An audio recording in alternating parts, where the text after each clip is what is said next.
Girl, get the.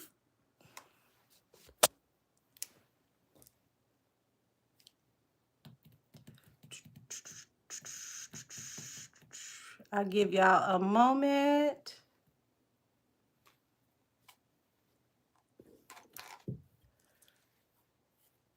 Nah, it was no call coming in, y'all. They booted me out. It was no call. They booted me out.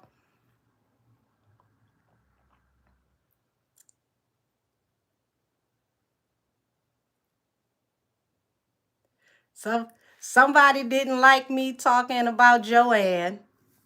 We still gonna talk about Joanne.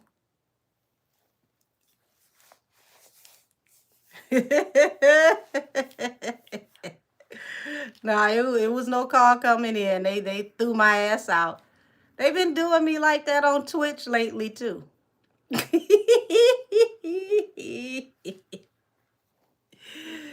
Oh man. Oh man. Oh shoot, it's 100 of y'all in here. That was quick. Yeah, they ain't like me talking about Joanne, baby. We still gonna talk about her. Cause who is she? She a person just like anybody else, and when she wrong, we gonna get her right.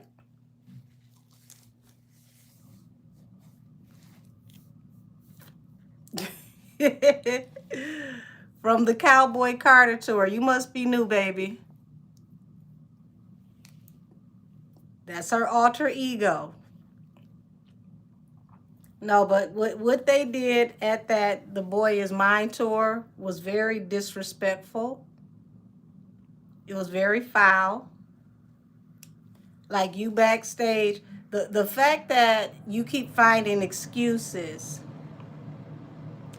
to be backstage, and then you're coming and you're talking about you're giving Kelly pointers on performing, which means you're there during sound check and all this extra time.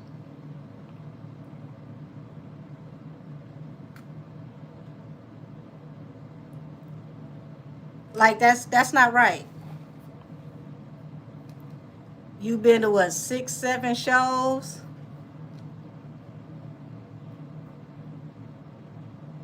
and you not speaking to that lady?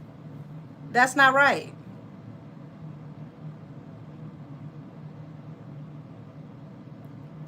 But more importantly, Kelly's not understanding that when it comes down to it. Do I have this on membership? I probably don't. What she's not understanding is when it comes to you working with other people, people are not going to let you bring that energy. Okay, I'm in regular live. I was wondering why was so many people in here. Okay, well, we in here then. When it comes to working with other people, who's going to allow you to bring that energy that's going to make everybody uncomfortable? Oh, thank you, sweetie. It'd be lit in membership. Now I gotta watch my mouth a little bit since we know we in regular conversation. But I'm still gonna say what I'm gonna say. She's limiting her opportunities. I really want Kelly to win. Hey, Caspo, hey. I really want Kelly to win. I do. But you cannot allow people to make the people that you're working with uncomfortable just because people feel like they can flaunt their affluence and their power. That's not how that works. You're a special guest on that tour. It's not your tour. You're not headlining that tour. So for you to allow them to keep coming in and keep coming back and to keep throwing their weight around, she's got to take some accountability in that as well. Say you think Kelly's trapped under the Carters. Kelly is a grown-ass woman. She need to get some backbone. She's a beautiful woman. She's very talented, but she need to step her cookies up. Because at the end of the day, what do you have that's not attached to Beyonce and Destiny Child that is all yours? It's your time to shine. This was your moment. People are loving you on this tour. So she's got to put her foot down and say, look, this is making people uncomfortable. This is putting me in a position to where it could limit my reach and what it is that I want to do. Because no matter how Beyonce feels towards Brandy, it's because of Brandy and Monica that Kelly is on that tour getting paid right now. You don't bite the hand that feeds you.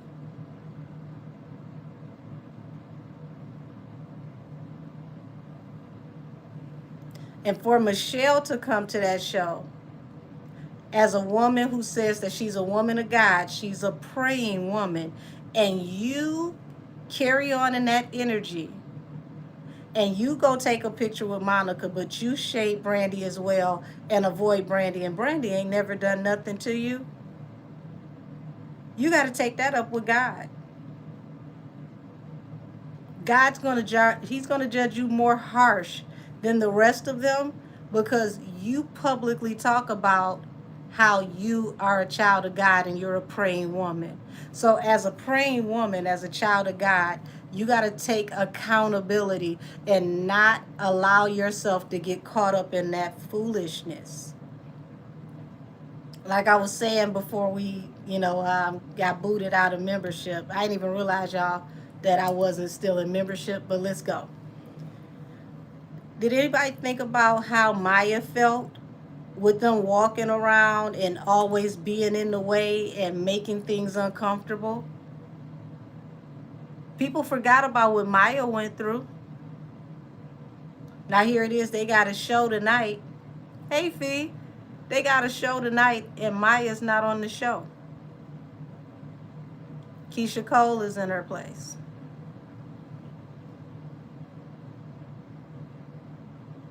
So it's not just Brandy.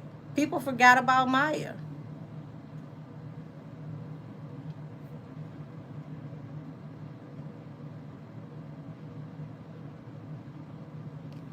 It's just, to me, it's just tacky all the way around.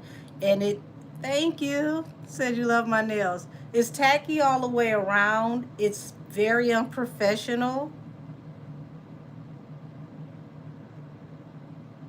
It's highly disrespectful. And all it's doing is adding to the karma that's going to be coming. Next year is going to be a huge year for people paying karmic debts. Like it started this year, but you're going to, when I tell you the way everything gonna hit the fan next year, this year was a warm up, y'all. Said I hate how they took over that show and made it about them and Kelly. Yeah, it was. I didn't like that at all. Yeah, so this tour mostly had great reviews until they showed up. Right. So Maya was looking good on that tour too, honey. Yes, Maya, baby, Maya was owning that stage. She looked amazing. She fit into that show like she was shining. This tour was a great look. Now you've got Money Long who left the tour due to health reasons. Now you've got Maya, who I don't know if this show that she's not coming back to, or if you know overall she's done. But why is this being allowed to happen?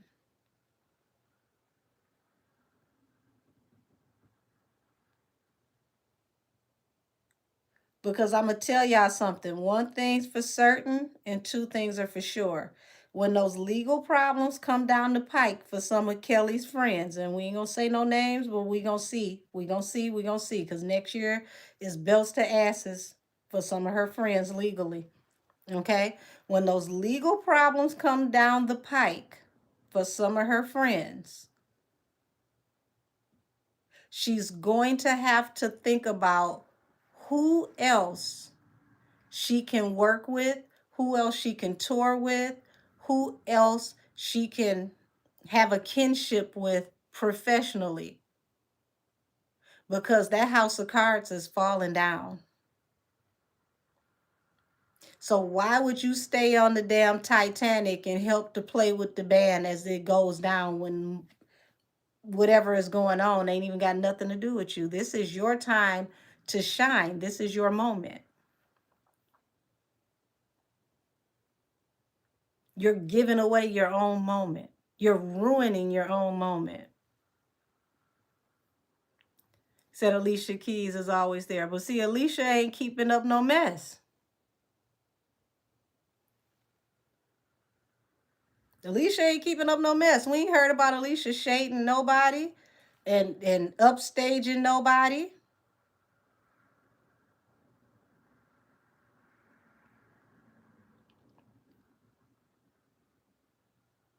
Something I literally just said in membership. Notice, y'all, remember Jay-Z said he's not doing verses because nobody in the industry has the catalog or has the talent to go neck and neck with him, toe to toe with him for 2 hours. Eminem, within like 20 minutes, I want to say it was about like 20 minutes, he responded and said, I'll bring the pen, the pad, the mic, and the casket. I'll take that challenge. We haven't heard Jay-Z accept that challenge. He hasn't even acknowledged what was being said. And you know why I think he's running from Eminem? I don't think it's just because he know Eminem will wrap him up and literally bury him on that stage, because he would. Eminem brother from another mother is 50 Cent. Eminem had been calling Diddy out for years, saying that he's the reason why Tupac ain't here no more. Been saying it for years.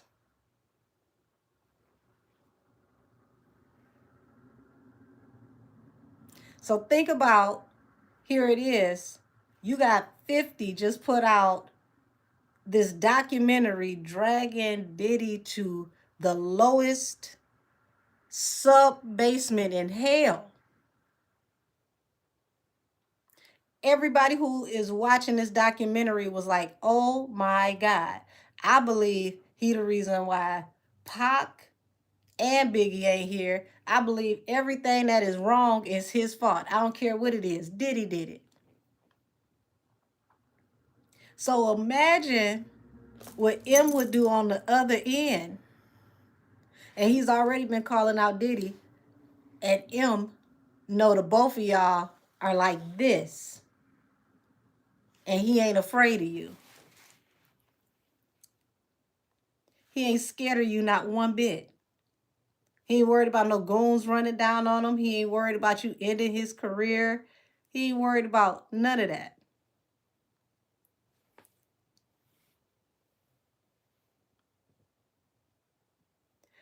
Yes, I had to restart it. I didn't realize that I hit public instead of membership. Thursday is usually membership night.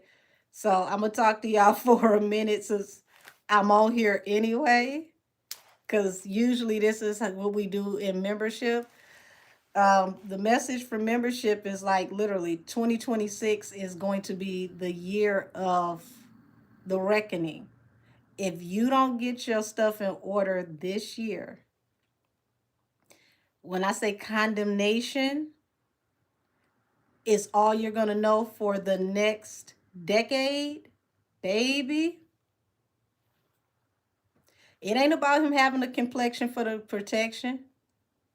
Let me tell you something about white folks from Michigan. White folks from Michigan are beige, okay? They rough and stuff.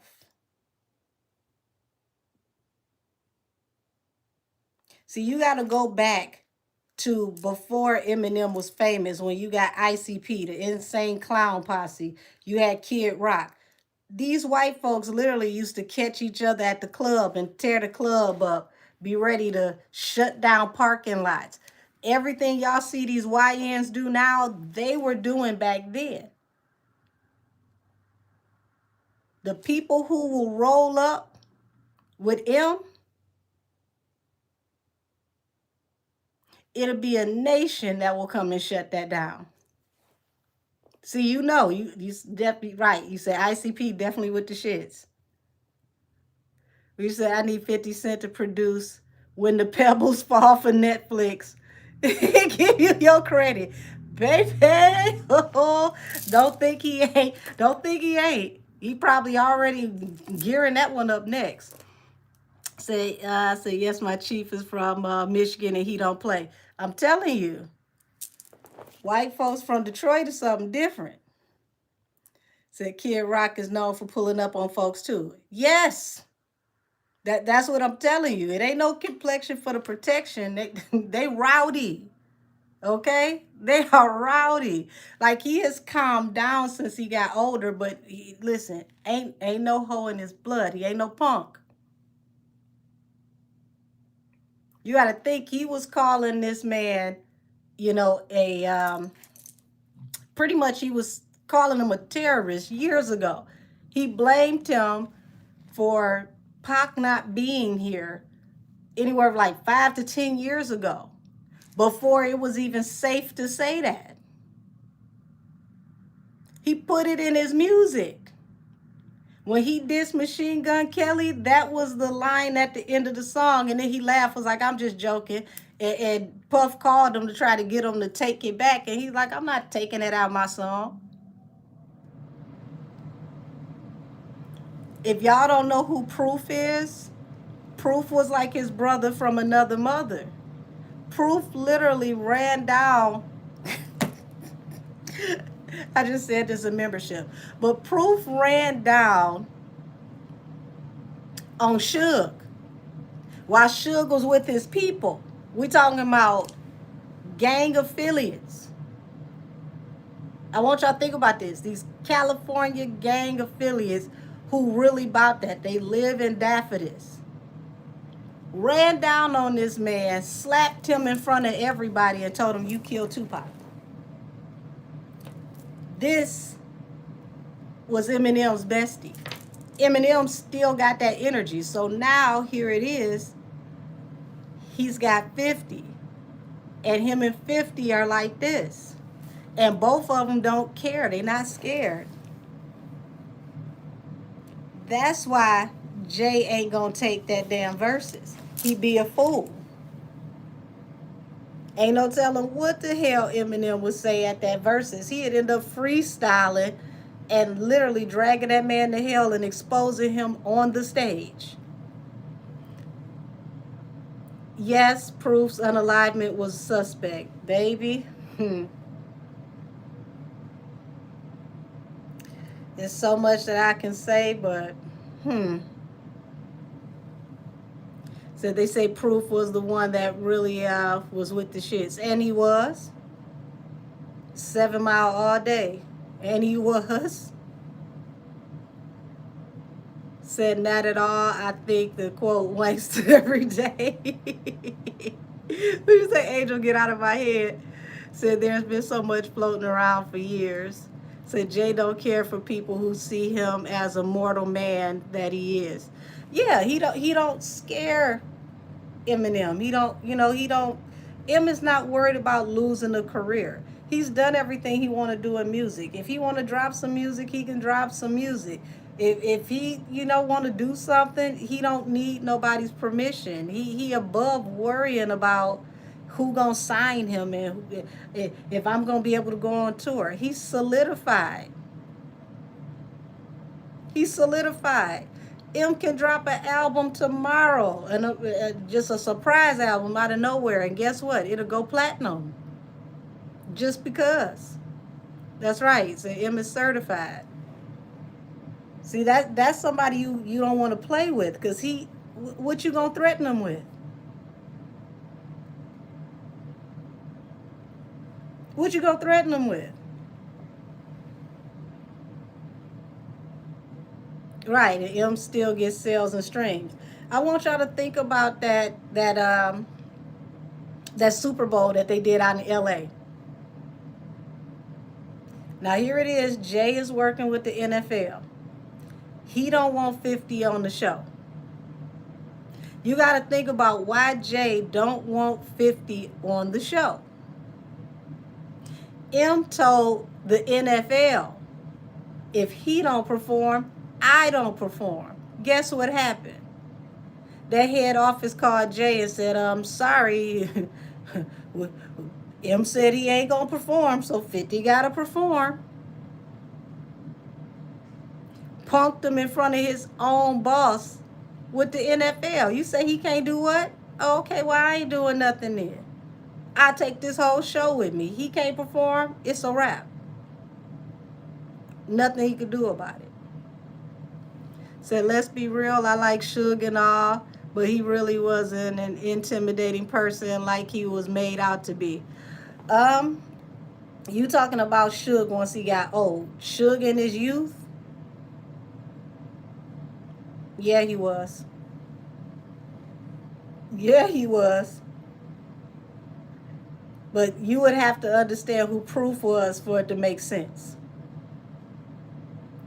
Proof was somebody that, when I tell you Proof gave them people hell, it was executives that was afraid of Proof because Proof treated them like they was regular little Rudy Poo everyday folks. Said M.A. vanilla ice cream. No, baby, he sure ain't. That's right, Suge wasn't nothing to play with in the 90s. We ain't talking about the Suge that got knocked out at the barbershop years later. We ain't talking about that Suge. We talking about when Suge had one of the biggest hip hop labels in the world, and he had Bloods in every state willing to jump. Said I'm willing to bet Debo from Friday was based on him. Actually, Debo from Friday was supposed to be based on Big U.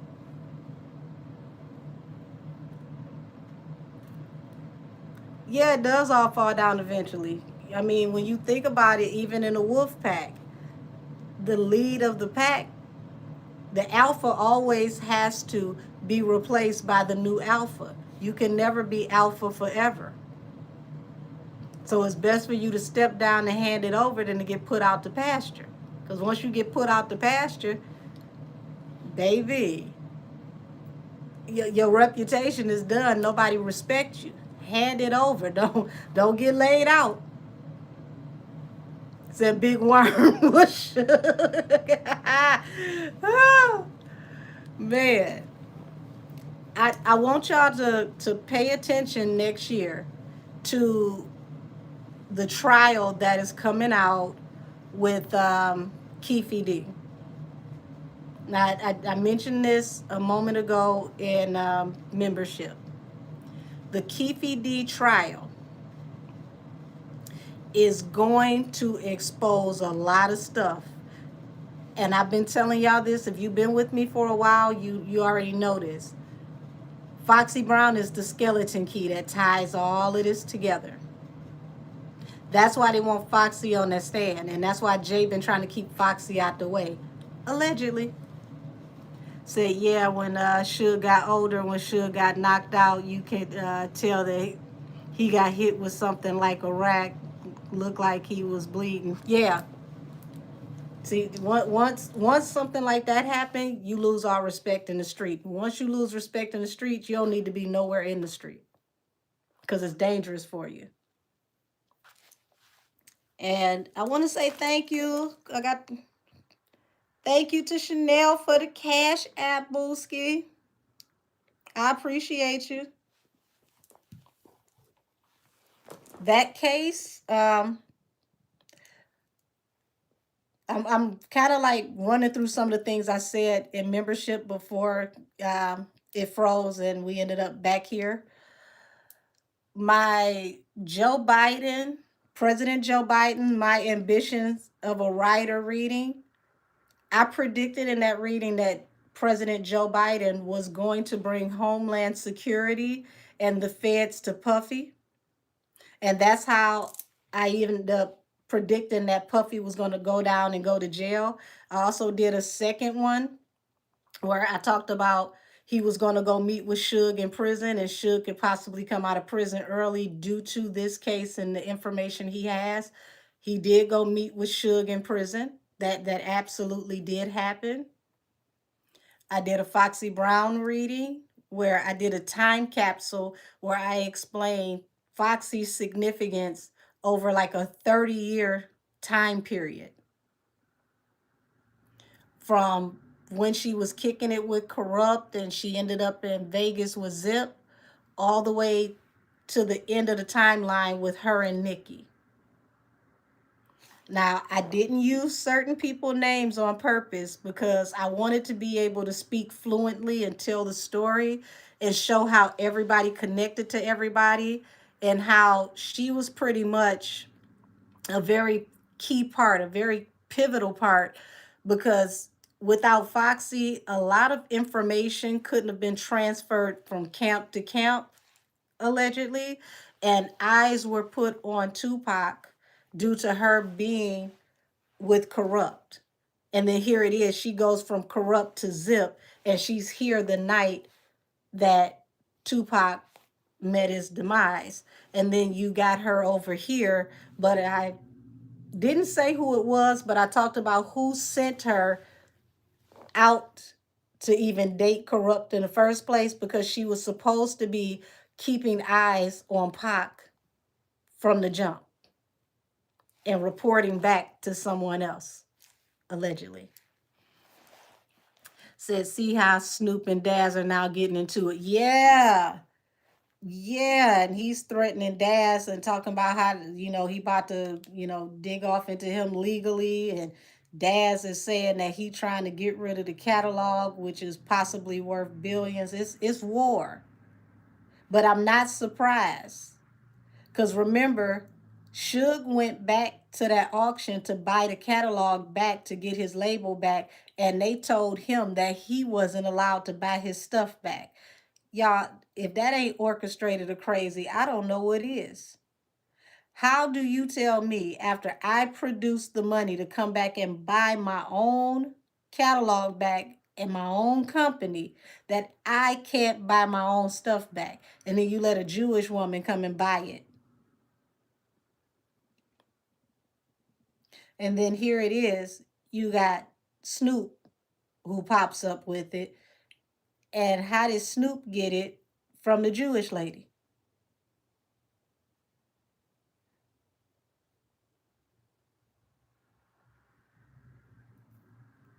Hey, baby, welcome to premium membership. Like that really did it for me. Like, you gonna tell me I can't buy my stuff back, even though I got the money? I can't buy my stuff back, but you let this Jewish lady get it, and then here it is down the line, out of nowhere, Snoop got it. Said, do Snoop and Diddy have beef after all these years, or is he just neutral? Um, Snoop is an interesting character. I think Snoop plays his position, and his position is where the money resides. You said Martha helped. That would be interesting. That would be interesting. Said, I agree. That's why I asked.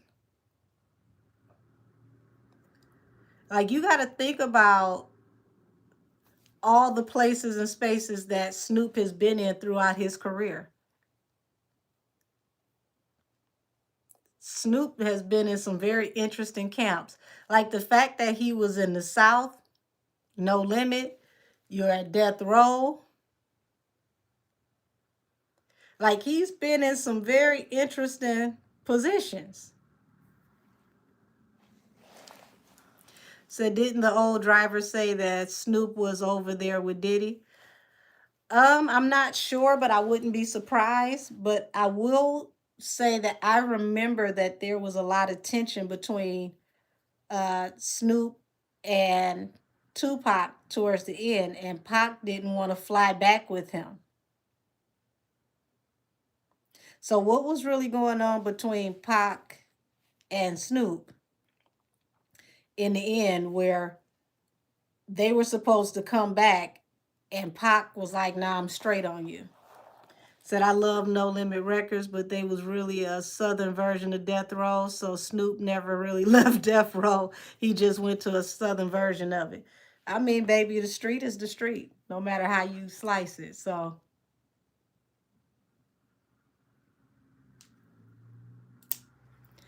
but y'all need to keep y'all eyes on this Keefe D trial.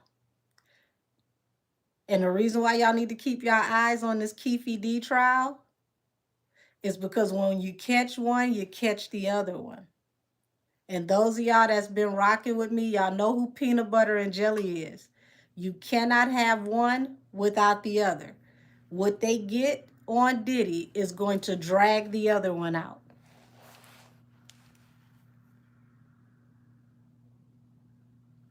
It's going to be raining Ricos left and right. Y'all going to swear it's a tsunami. It just, damn, Rico's over here, Rico's over here, Rico Suave's coming down here. It's going to be Rico's everywhere. Why you worried about how I clean myself? How you count your money, and do you have any to count?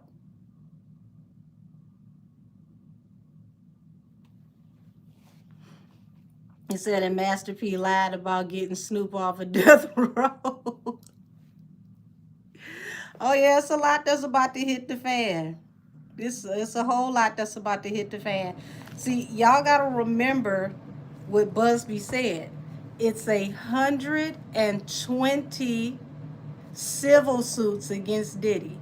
There's no telling how many of those civil suits are actually fact-finding situations that are going to help to get evidence for more criminal investigations.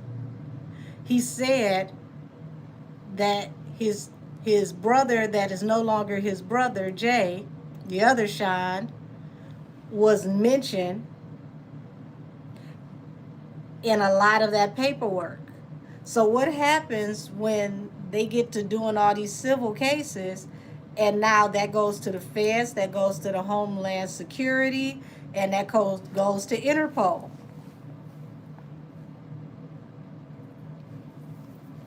Y'all, next year is going to be, when I tell you Pacer and Court TV is about to be popping like hot grease down to the juke joint on Saturday night.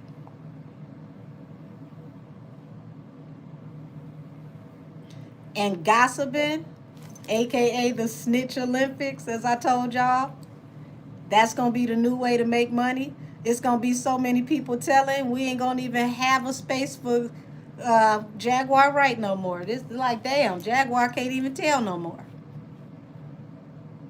Everybody gonna be telling, because they're gonna finally not be afraid. And that's gonna be the new way to monetize. People are gonna start podcasts off of this. You're going to see so many people snitching, it's going to be crazy.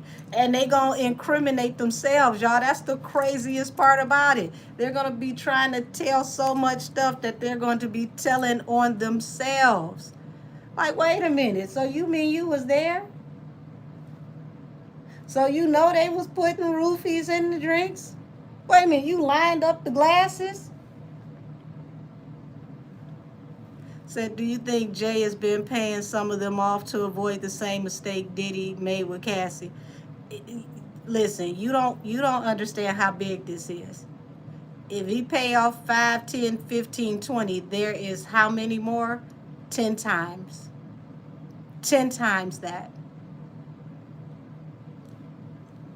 And when you're dealing with the feds and Homeland Security, all it takes is a good one. That one will crack the seal. Said, I think Snoop will get found out next year. Oh, baby, all of them that are literally like a chain link fence are about to get found out. I don't know if y'all paid attention, but Big U, when Big U went down, there ended up, it started a chain reaction to where now it's indictments going across every city that has a Crip that's a figurehead in music and in the street. All of those people are facing indictments right now because they were in Big U's phone.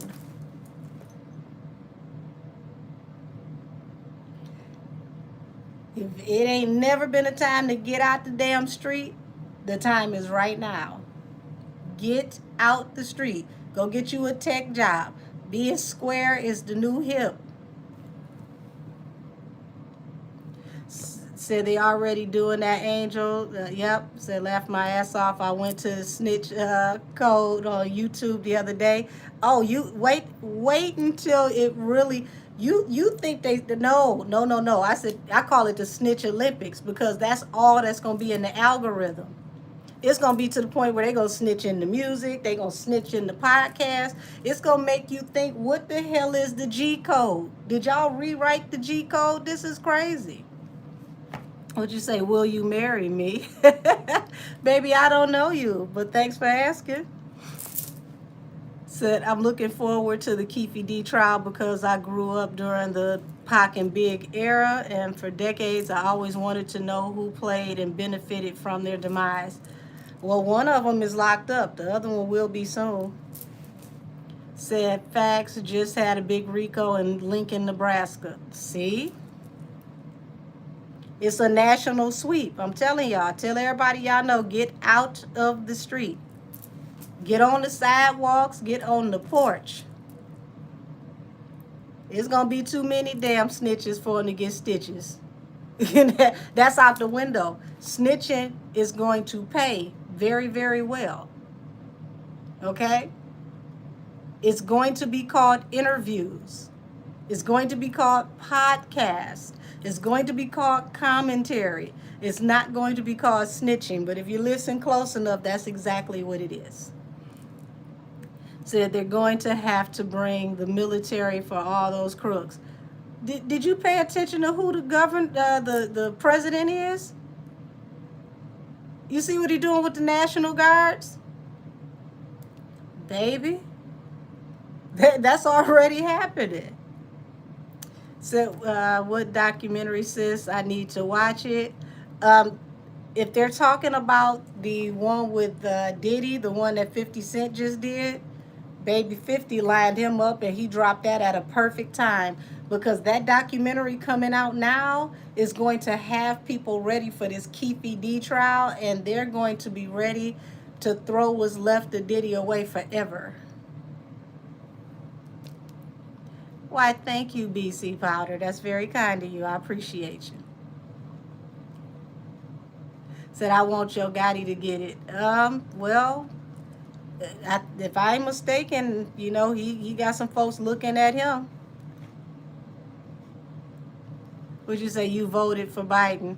Well, who did you vote for? I said, look how big each of them got once Pac and Big was out of the way. Yeah, absolutely. Said, out with the old guards, in with the new.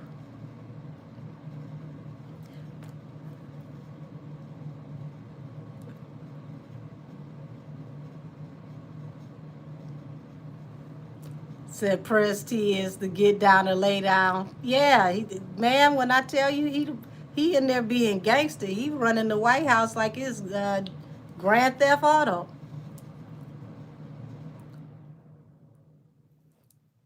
Would you say we have a no limit soldier in the White House?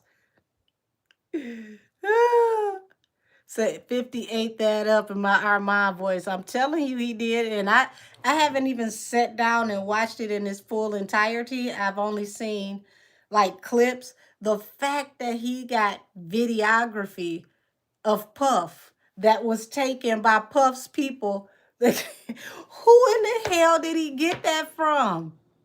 He got video of him in the room talking to his lawyer, Anifalo, and showing him nervous and being shook during the trial that got him locked up right now. Like, who gave you that?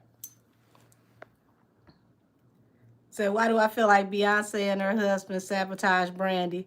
You wouldn't be the first one to feel that, I tell you that. Said Diddy was jealous of Pac and Biggie. I mean, y'all, let's be honest. Diddy is not the talent that people thinks that he is. Diddy was put in the right position by the right people.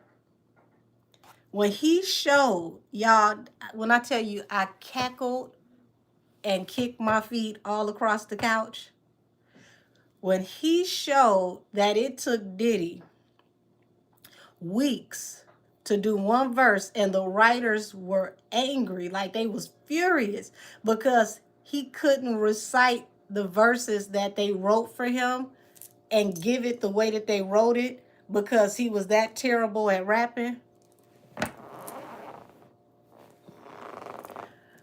Lord have mercy. He said, so Kim's memoirs were true. They're starting to look a lot more like they were in alignment with what could have possibly been happening.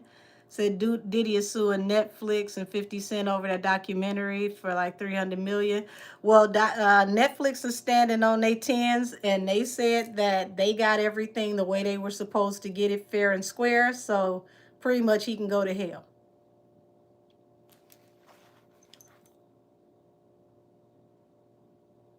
Would you say Al is watching and listening to you right now? Well, tell him to send me a Cash App then. Said Diddy isn't going to win that. Kim Porter's unauthorized book, Pac and Biggie's death, were talked about it in it. Yeah, it was. I can't wait to see this trial to see what information comes out, and I want to see if they really get Foxy on that stand, because I feel like if Foxy gets on that stand, that's how you're going to pull Jay off into this as well. Said he gonna tweet daddy's home, Trump a trip. Man, when I tell you, I thought that was fake until they said that he really did do that. I said, this man is crazy a little bit. Said I gagged at that like we get footage of Tory and Meg for real. Said I honestly think that the other ones that are set up by Jay Prince by getting Takeoff unalive. Ooh, that's a touchy subject because I feel like the feds are still looking at all of that too. Peace to you as well, Clyde. Said everything was a sample from Bad Boy for the most part. There were some stuff that he did. I would say Bad Boy's best era was when he had Stevie J and Mario Winans doing a lot of the production. Outside of them, the majority of the stuff definitely was samples. Like Stevie J was in his bag back then. Said Puff didn't pay people for the video because he lost the case. So they sold it to Netflix. Oh, so that's how they got it. I was wondering how the hell did he get that behind the scenes footage? I'm like, what? Like, who gave him that? That's crazy. Said I felt bad for Kirk Burroughs. He was used and a victim of Diddy also. Shoot, a whole bunch of people were. Said yes, especially that scene with him and Lil Rodney. He couldn't get that verse out at all. Ooh, so that book came about was right. It's starting to appear like it got more stuff going on in it that is in some type of alignment. Said Netflix green lighting this lets you know the door is closed. I told y'all these people were deactivated. Said and Camel was mentioned in her book too. Said where the hell is Stevie J? He should be under a rock hoping that they don't do a part 5 and 6 where they get to exposing him too. Yeah, the I Need a Girl era, right. Said Stevie J in the bushes for real. Oh, you should have just start blaming them. It's like Greedy's Divine. Hello, says Stevie J and Diddy was not slanging that nasty sauce. Damn. The angel, did you see the damn jury notes? Baby, the jury notes had me crying. I told y'all they said, who is Tony Lanez? That still got me in tears. Said in the book they said Snoop was on some, we'll say, rainbow stuff, and that Pac ain't want to deal with him. Yeah, I remember that. Well, it was a lot that was said in that book where it's just like, Not y'all gonna keep chatting while I'm eating this burrito. Said the jury notes from Millie's case. Baby, those jury notes. Whose chicken scratch was that? Lord have mercy. Said Snoop was mentioned in that book too. Yeah. Said, did y'all notice how he was manipulating his kids to talk about God, told him to be quiet, and then telling him that they need to say something? Well, you got to understand, his God might not be your God, but I will tell you this.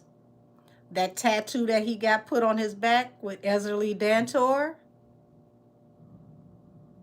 let that be a note to everybody. Stop playing with these deities because everything that he represents is what she's repulsed by. So he definitely brought karmic judgment on his back by mounting his back with her image. Yes, the Tony Lanez thing took me out. I said, baby, these jurors have no idea what's going on at all. Said Millie's lawyer should appeal because that jury didn't understand.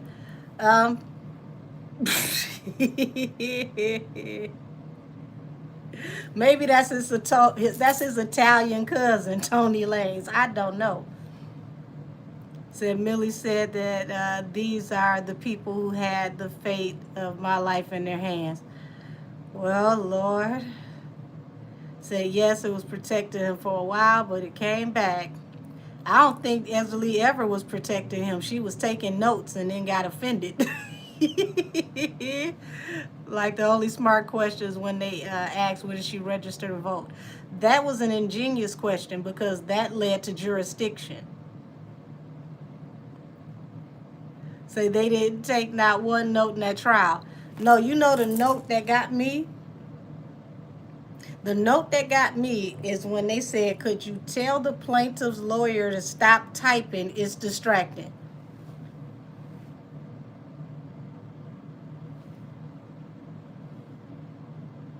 Tell the plaintiff's lawyer to stop typing. It's distracting. Can't make this up. So Billy said T. Ferris kept staring her down in the courtroom. He probably was hungry. He said Millie said that they had her under surveillance since 2022, and T. Ferris kept staring at her every time she would lift her head. We should say the court reporter couldn't hear. Listen, when Armand said that, he said she kept nodding out, I was done. Y'all, like, how do you tell the plaintiff's lawyer, stop typing? It is distracting. And you already had a juror, like one of y'all said, the juror was on his phone. Like, this was like a jury put together by In Living Color, I promise you.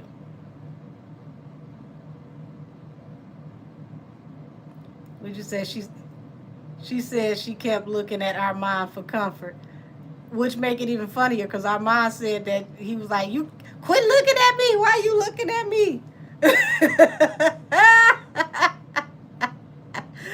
Oh, wait a minute. What'd you say? Said I kept replaying googly eyes running her down, being left on red. Baby, the way she ran behind her and got not a piece of attention, she like, no, I got in trouble the last time you was next to me.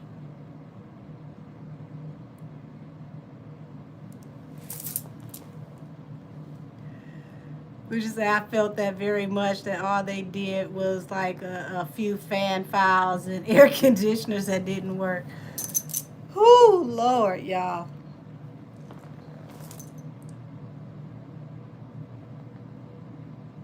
Would you say like she missed the bus and chased it down and still didn't get on the bus? Baby, she just ran and ran and ran. I want to know who got that footage of her running, because thank you to whoever that was. Like she was running and running and running. And she made sure she didn't break her stride. She got the power walking on her. Like, no, get me to the truck.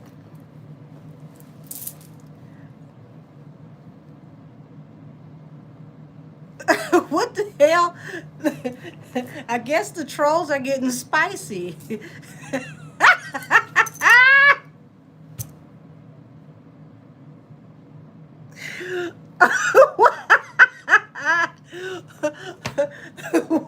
What is wrong with these damn trolls? Oh my God. Yeah, I need to find that video just to laugh, because I feel like it helps me to do exercises. It's like doing crunches.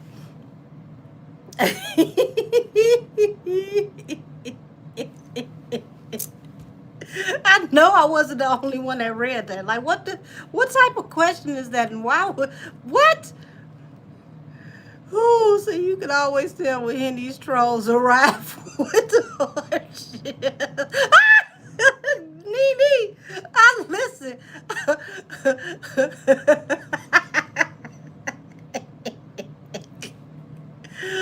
Oh, not the honey pack trolls. I'm done. Oh, ooh. Said they've been quiet ever since Act called them out for lying. Well, I mean, here's the thing. Act didn't say anything wrong. He said, well, if this is not real press, let me show you where I got it from. I got it from CBS Miami. So is CBS Miami lying too? Because really, that's defamation against her lawyers. And what if they decide they want to sue you for defaming them?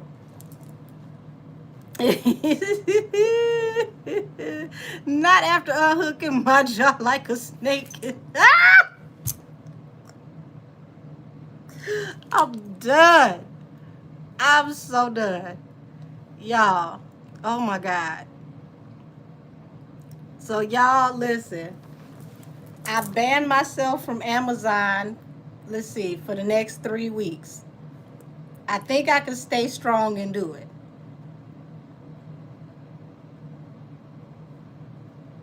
Yep, I think I can do it.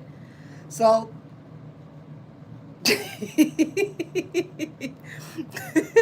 oh, you said facts. Right.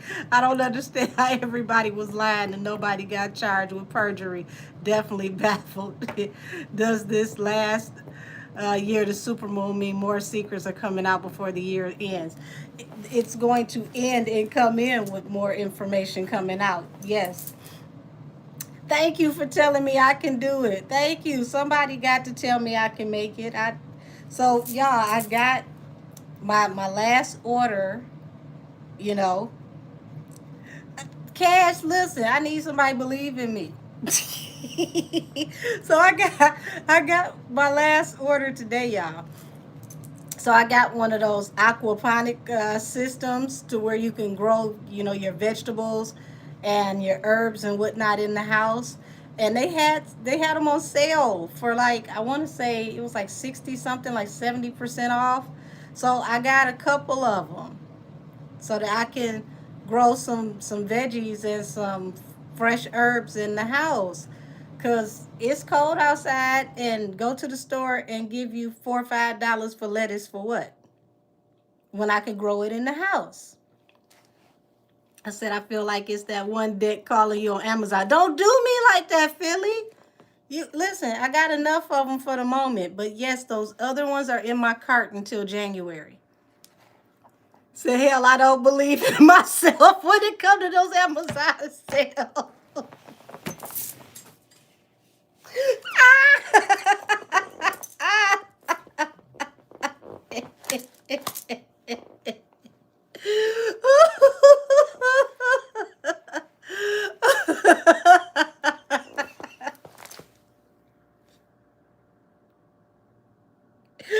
Oh my God. So yeah, I'm soaking seeds right now so that I can put them in there and get everything started. Because they said to soak the seeds and the things that go into the little slots for like an hour or two before you put them in there. Hold on, let me see something, y'all.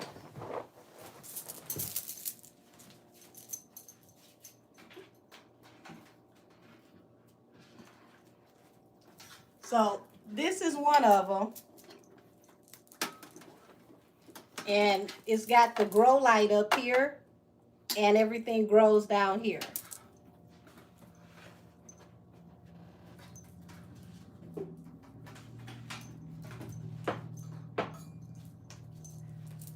And then I got grow bags and whatnot. So like my dirt came this morning, my fresh potting dirt. So I'm gonna set up the grow bags and set those up.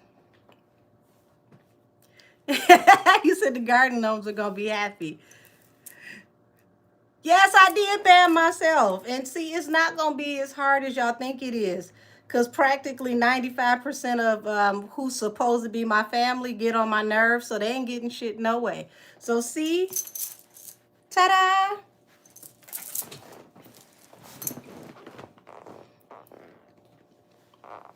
That's why I'm not installing Temu on my phone either. You know what? Temu is a dangerous situation. Because you get on there and stuff be so cheap. And you be like, oh, $4. Oh, $3. Oh, wait a minute. Oh, let me see. And then next thing you know, you got little packages coming to the door every day for no good damn reason. Said that looks so cool. You could grow other things, or is it just lettuce, tomatoes, perhaps? Um, yes, you can grow other things.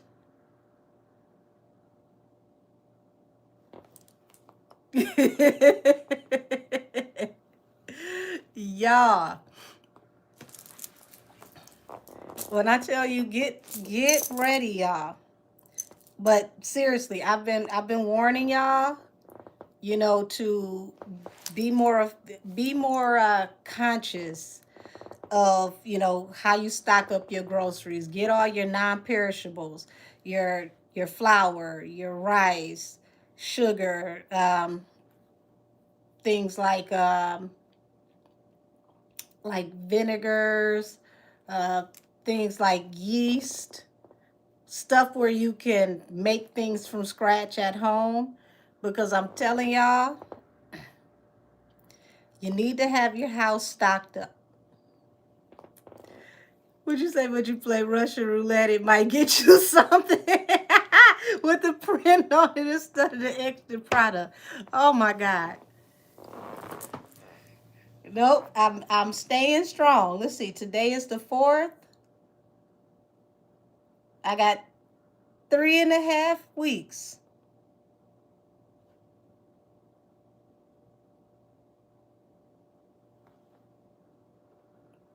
I think I can make it. Say yes, I'm going to buy some yeast from Sam's or BJ's. Yeah, and see, here's the thing. If you don't have any yeast to make bread, you can use vinegar as a leavening agent. Now is the time to get you one of those old school grandma cookbooks and know all the different things that you can use. Like if you don't have eggs, you know, you can use pureed plums or applesauce, things like that. You say, yep, and put them in the deep freezer. Yes. You can use white vinegar or apple cider vinegar. It depends on what you're making. So I get that from Sam's Club. Like, I mean, if you do a lot of spiritual cleansing, you need to have vinegar in your house as well. Yep, or mail. Come on, Austin, knowing some stuff. Said 3.5 weeks to buy up stuff for your mother. LOL, she's a sweetheart. Yeah, oh my, you listen. My mama loves shopping. She be like, "What's your size?" And next thing you know, you got a big old damn moving box that showed up, and she went shopping and found everything for $1, $2. It's like, Ma, are these designer? What did you find these for $3? I give it to her. She's great at what she do.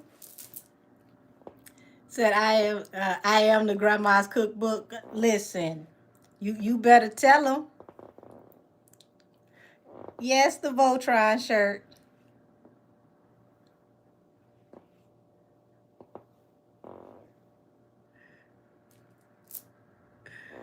Like this, I'm telling you, like now is the time to learn some things, y'all. I promise you. Cause it's gonna get interesting. Thank you. Said, oh, it looks great and good. Deal. Your plants are going to look great. I thank you.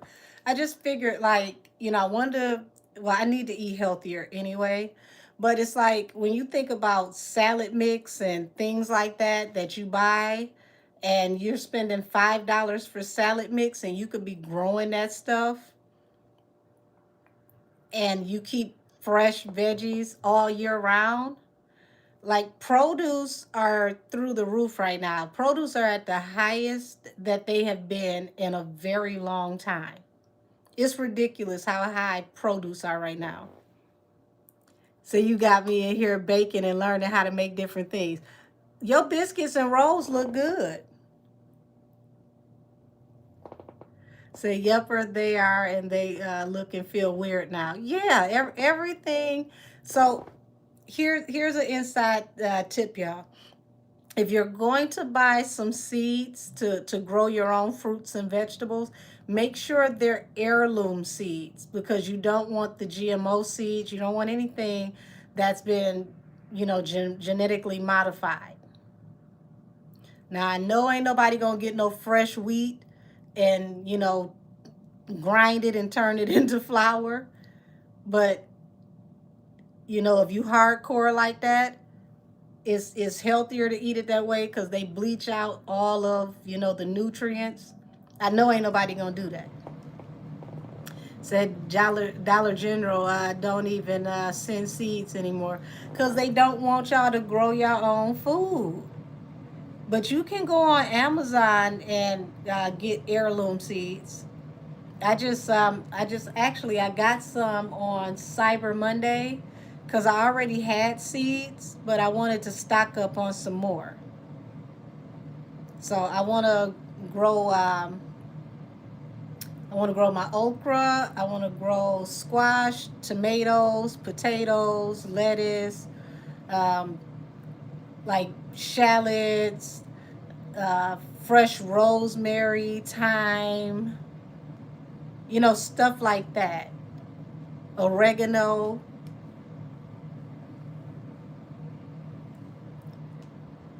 Not I to start laying my own eggs. Austin, you don't leave me the hell alone.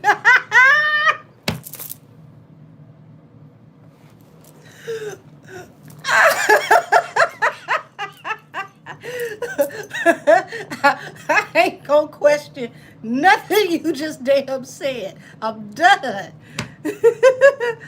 Said I had to get the Dollar Tree, but I didn't see a lot of people try to buy them up.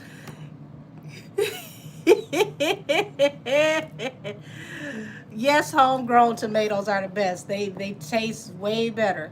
And Thank you for reminding me because I need to plant me several different tomato seeds because, honey, me and fried green tomatoes have a beautiful relationship. But no, you can't teach me how to lay no damn eggs. I'm done. But if you want some fried green tomatoes and you don't have any tomatoes available, fried eggplant and tomatoes taste very similar. The texture is different, but the taste is very, very similar.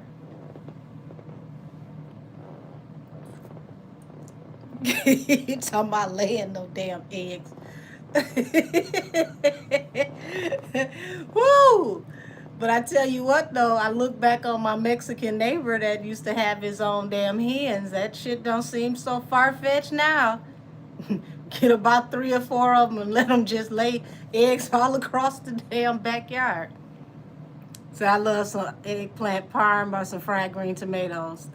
I love both of them. So my neighbors have a few chickens. Listen, you better be nice to them damn chickens and hopefully they can lay some eggs by your fence. So I don't like tomatoes. I love them. So Amazon Survival Garden heirloom seeds, open, pollinated, non-GMO. Yes, absolutely. Those are the ones you want. I've noticed that since RFK is working to ban a lot of different things in our food right now, it's a lot easier to order heirloom seeds. They used to ban you from ordering heirloom seeds in the United States, and it was only like maybe one company that you could order the heirloom seeds from. So now it's a lot easier to get them. You said your mama used to make fried green tomatoes. We just say hen eggs make great eggs and chicken salad.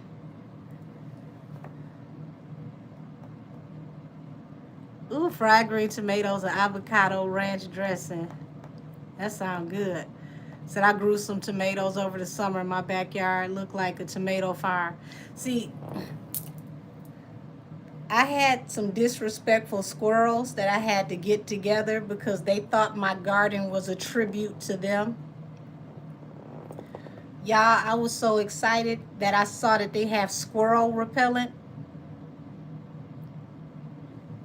It was like, what is in the squirrel repellent? Because I don't want it to, get the best of me when I eat the vegetables. You said my dad loved fried green tomatoes. Would you say when are they deporting the workers when they have to hike up the prices? Baby, that's already happening. That's already happening. You must not be on the side of YouTube where they showing all the white farmers crying because they lost their workforce. Yes, them squirrels are a menace. And then they go to squirrel police coming to get them.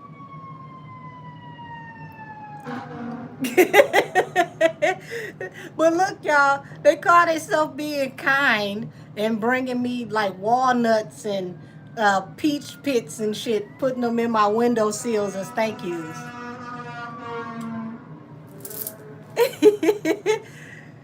No, we don't have to get the squirrels no damn clothes. I don't want them to feel at home like that. They play in my window sills enough. Damn, wood is on fire. That's the third fire truck. And we are not getting the squirrels no clothes. So how about the raccoon who broke into the liquor store and passed out in the bathroom? Wait a minute, did he get drunk or was he high? I need the backstory on the raccoon.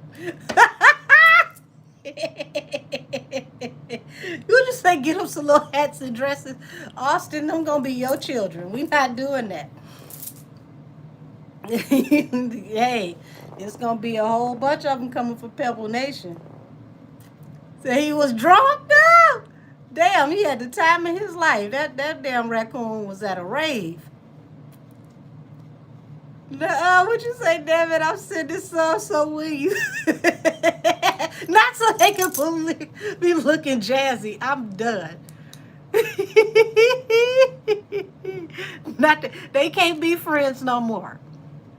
They got too damn friendly. They left me like, I want to say like maybe 4 or 5 pieces of okra, 5 or 6 squash. I don't think they like the beets. Now he broke the bottles and got pissy drunk. Lord have mercy.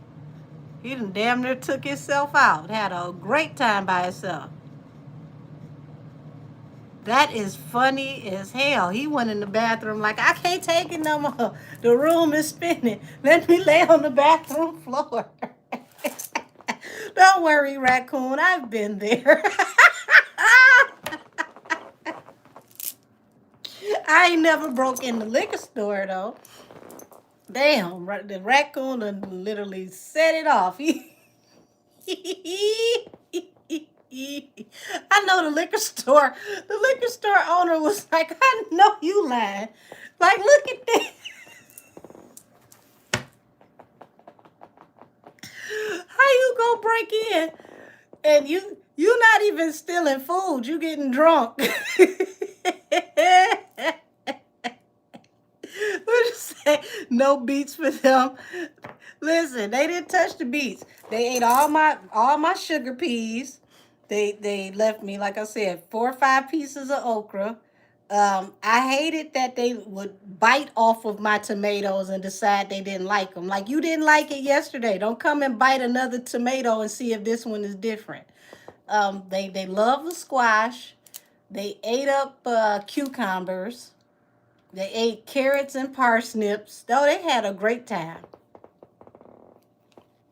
You said raccoon down, raccoon down. Baby, that raccoon, listen, he probably, Lord, he thought he went to the upper room for a minute. You said they told the beets to beat it. Well, they only ate a couple of the beets. But I think it's because the beets were too close to the radish and the radish were a little too spicy. But everything else was up for grabs. I said, I know for a fact I will not be growing watermelon, cantaloupe, or honeydew, because if y'all disrespected me like this with the damn vegetables, I know what's going to happen with the melons. Hey, Mystic. You said, baby, not the raccoon was singing Boosie.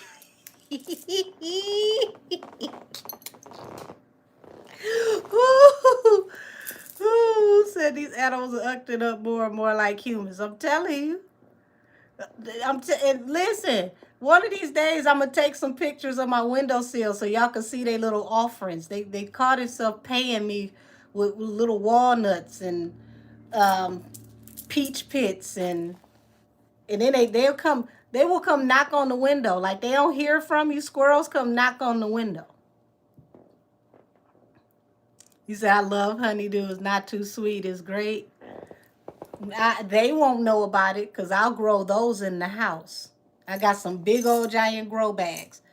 They will not have the satisfaction on my watch. No, that's not sweet, damn it. I wanted my vegetables so that I could be healthy. They out there all slim and trim while I'm in the house with carbs.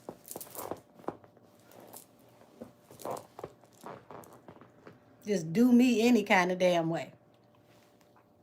So do you think potatoes are the best thing to grow if something ever happens? Potatoes are very easy to grow. I would say invest in growing yams over regular potatoes because they're more nutritious. Now, when you say he got caught cheating and had a litter of coons on his wife, so she put him out, and he tried to drink his blues away. Y'all crazy. So they giving you seeds to plant, like plant this walnut tree and this peach tree, right? Like, how dare you? So we had squirrels used to knock on the window, sit on the AC. Yeah, they listen. They will try to open the window. They come knock on the window. Like I'll be doggone it if I wake up and your ass in the house sitting next to me. Like, hey, hey, can I get something to eat? You got some Cheerios? Ooh. I don't even know why I buy cereal because I used to throw it out there to them. They be out there having a ball eating some Honey Nut Cheerios. Not no more. Do me any kind of way. Baby, when I tell you that garden was so damn naked, they just shook my ass down. I went out there excited. Like they let me get a couple of tomatoes. I will say that. They let me get a couple of tomatoes. I guess they figured when I got the tomatoes that they thought was enough, the rest was theirs. That is not what we talked about. I did not make this arrangement with y'all that, oh, okay, she got hers, we can have the rest. That is not the arrangement. And if y'all eating like this, y'all need to be my security. Anything jump off, y'all supposed to be attack squirrels. So that's why it was leaving you offerings. So is it possible to use the hydroponic on a balcony or like in a garage in the winter if you're living in a space that's cramped? It's possible, but the thing is you want to keep the outlet part from getting wet, and certain vegetables don't really grow well in the cold. So you don't want to put it outside with delicate vegetables and herbs. Now, if it's something like rosemary is tough. That'll grow through almost everything. Y'all laughing, I'm dead serious. They out there, shoot, you better be taking some of them damn tomatoes and lifting weights with them. Just look, you see them coming for me, you better get them.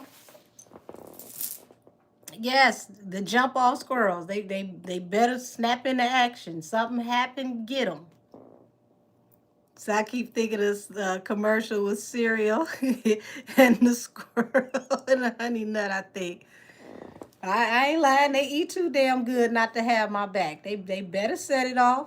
They ain't never had to go in the trash over here a day in their damn life. These are sedity squirrels. Tore my whole damn garden up. And they made it cute, y'all. Like, it looked like I still had stuff because they had the display vegetables in the front. And then when you go on the inside, they done snatched everything all apart.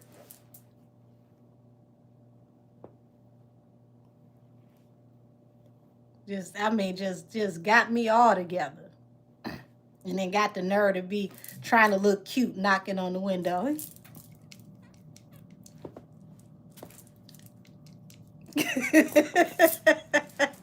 So the guy on TikTok who's keeping the squirrels, he could come get these, damn it.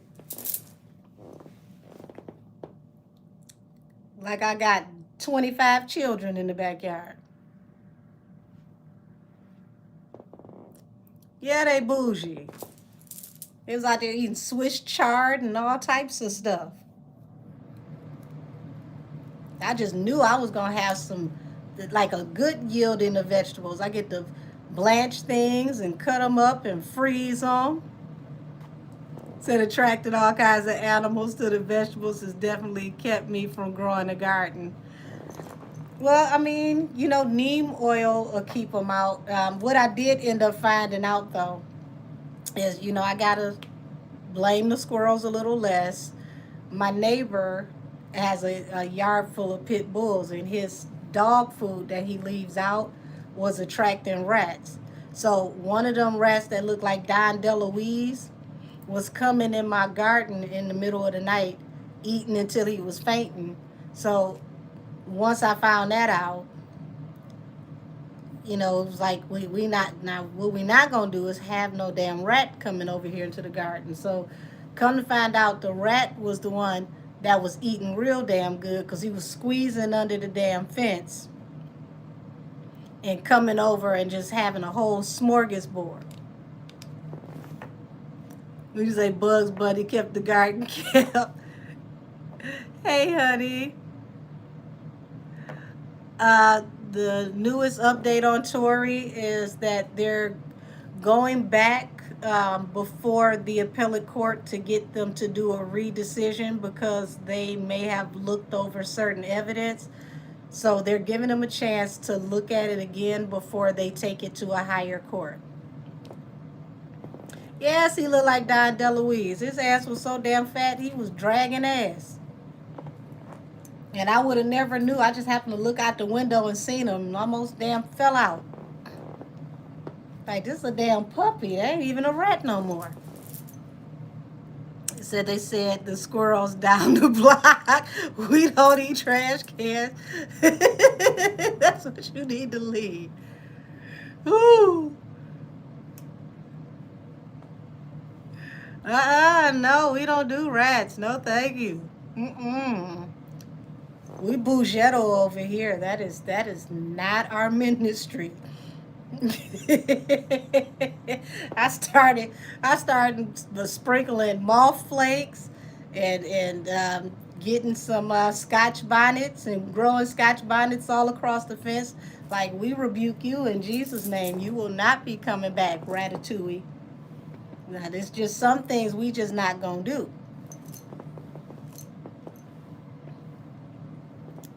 Oh yeah, God is definitely moving on his time. So now I used to have the mice because I look like the Book of Witches and Thought. I can't even finish reading that. Ooh, so this that rat from Martin and the Cabana Baby. He was damn near that big over there. What they call it? Chilligan's Island. Ooh. Like, shoot, you talking about cats. I didn't even put my patio furniture out this year because all my neighbors' cats would come and lounge on my furniture. Like, this is where they live. Like, we talking about people's house cats. They get out and have a whole, urban hang suite and chill on my damn patio. And it's like, well, how the hell am I supposed to come out here and cut on my damn fire pit and enjoy myself? Like, they didn't even respect my gangster, y'all. They see me come and wouldn't even move. Like I'm coming in their area. Like, cats really don't care. But I fixed them.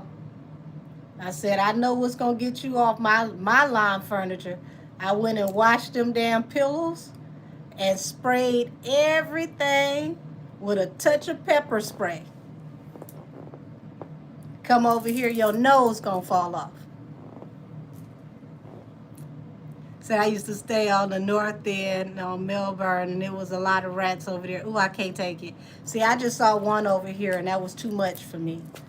Oh my God, not a group of them. Not a whole group of them. I can't. They do love me. When I tell you I have a yard full of animals from my neighbors' houses. Like, my neighbors know if they pets go missing, just come look over here and see if one of them in the yard. I don't even know how they keep getting in the damn yard. Like, I have a gate. Like, what do y'all open the damn gate and close it?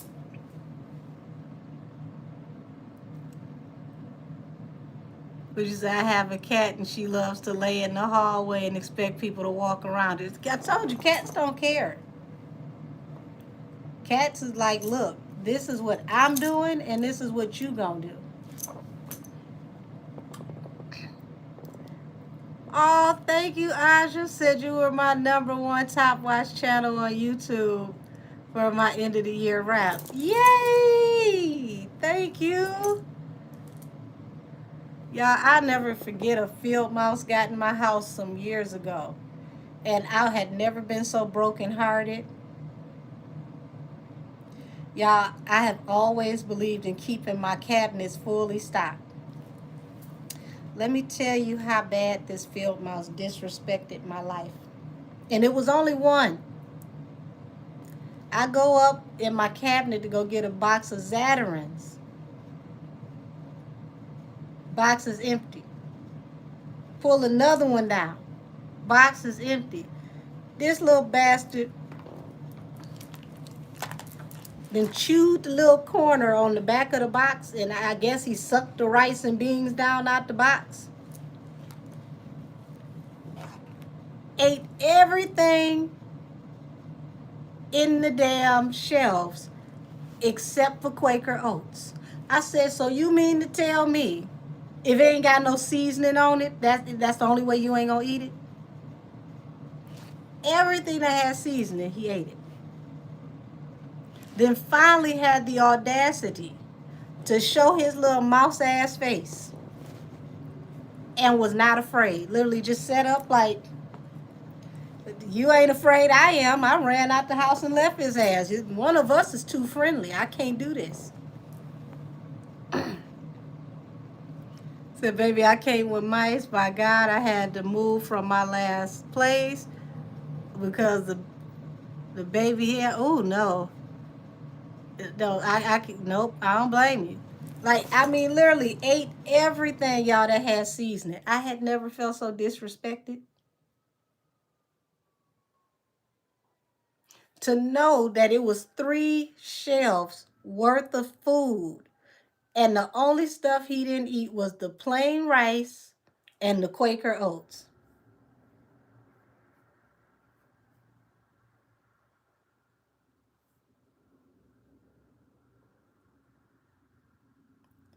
I was so done. You ate the red beans and rice, the black beans and rice. You ate the damn dirty rice mix. He ate all of the, y'all know how you got instant grits and all the different flavors? He ate all the flavored instant grits.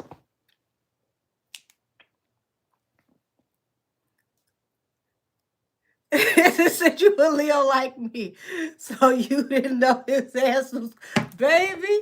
Oh, I had to wage war on him. Look, if somebody got to go, it's gonna be you. And since I know you in here, I can't sleep because I don't know what you might do in my sleep. Would you say is a Creole mouse? The fact that he loves seasoning, he didn't touch nothing that didn't have seasoning. I was upset. At this point, you might as well eat the damn oatmeal. You said bougie animals come to you because I know you got good stuff. Listen, you don't understand. That was hundreds of dollars worth of damn boxes that was up there. And I don't even know how long he had been going up there. And he did it so damn slick. The box looked perfect, like nothing had happened to it. The back of the box, you go to pull the box out, like, oh my God, is this empty? The back of the side of the box that's by the wall, little hole in the corner of the damn back of the box.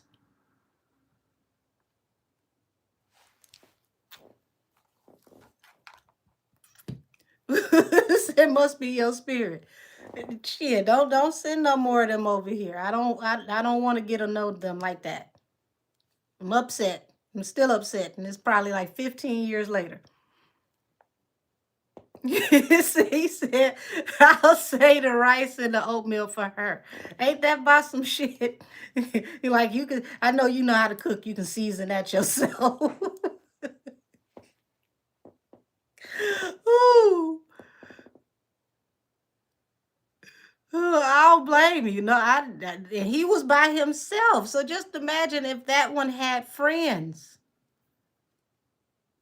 Yeah, he ran through my cabinets like a bank heist. My soul was hurt. I was so upset. I made sure his ass ain't see the next day. I said, I'm not getting no rest. I'm on a mission. You done disrespected me one too many damn times.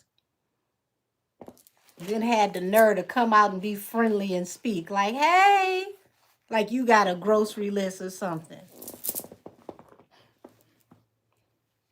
Yeah, I'll never forget that. I was in my 20s back then. Like, how the hell how did you do this? Said it was probably, I had a party with the squirrels.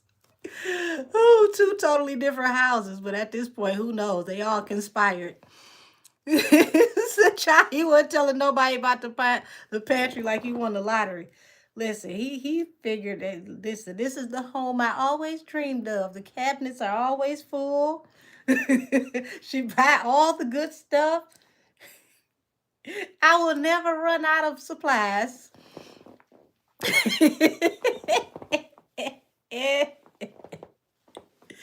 Ooh, goodness, goodness.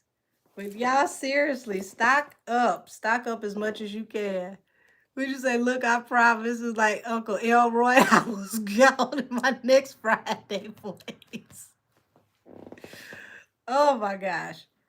Y'all, I promise you that get you everything you need. Stock up. Like, if you can find you one of those stores where you can get 25-pound to 50-pound bags of rice and things like that, now is the time.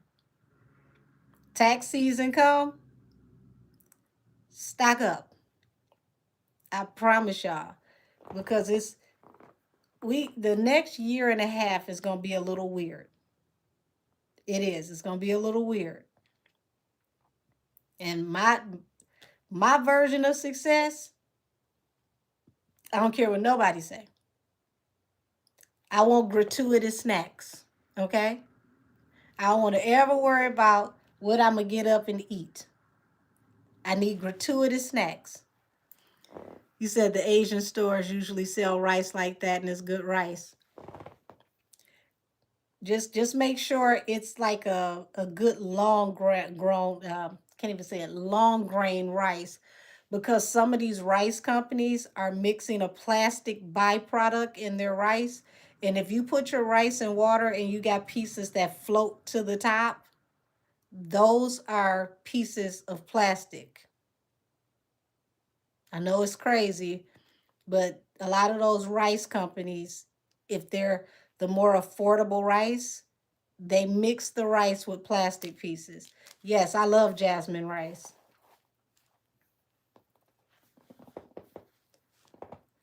People be talking about some, oh, I don't do beans, and I give them to me. I'ma soak them beans and cook them. Some cornbread, some hot water cornbread. You in the South, what you call them, some hoe cakes, however you call it. I'm gonna cook them. You said I always wash my rice. That's a good idea. All people should wash their rice, because you got to think about that rice is getting picked out there in the paddy fields, and folks ain't always going to the restroom. I hate to say it. They work out there in the water. If they got to do something, it might happen in the water. And if you don't want your rice to stick and you want it to cook up a certain way, wash the rice until the water goes clear.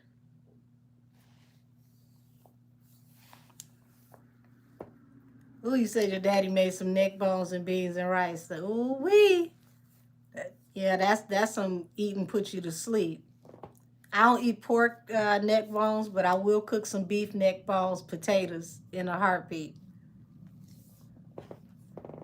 So you see how the news keeps trying to push people not to wash their meat and vegetables, because they want y'all back in the hospital. You're too healthy, they can't make any money. Go ahead and don't wash your stuff and see what happens. We just said red beans and rice with some smoked turkey, beef sausages, white rice, and some cornbread. Yes, ma'am.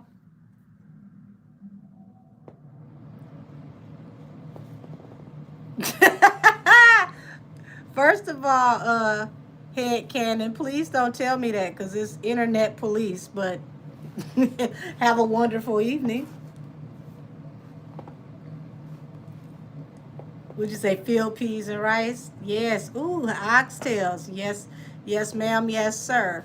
But I stretch my oxtails. I buy asabuco, which is a cut of beef, and that asabuco is way meatier. It has like a big bone in the middle. Is way meatier. You can cut it up, put it in there with the oxtails, and it tastes just like the oxtail, but you get way more meat, because if, depending on the size of the tail, that oxtail get to cooking down, and you'll have way more fat than you got meat. You say you ate lunch at work today, been fighting itis all day. Come on, Norbit, talking about the turkey butts. You say, how do you spell it? Hold on. Let's ask Miss Google so I tell you correctly.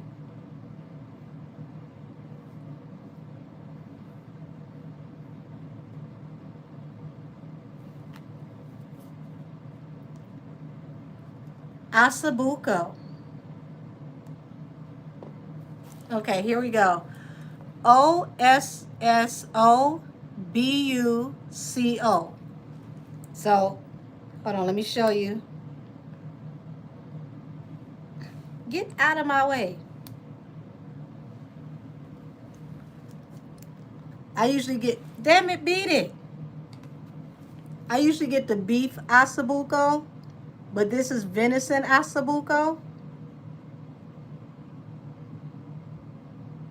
And you see how much more meatier it is? So usually, like if you go to the butcher's counter, it's very rare that they would have venison. You say homemade buttermilk biscuits, I make some really good ones.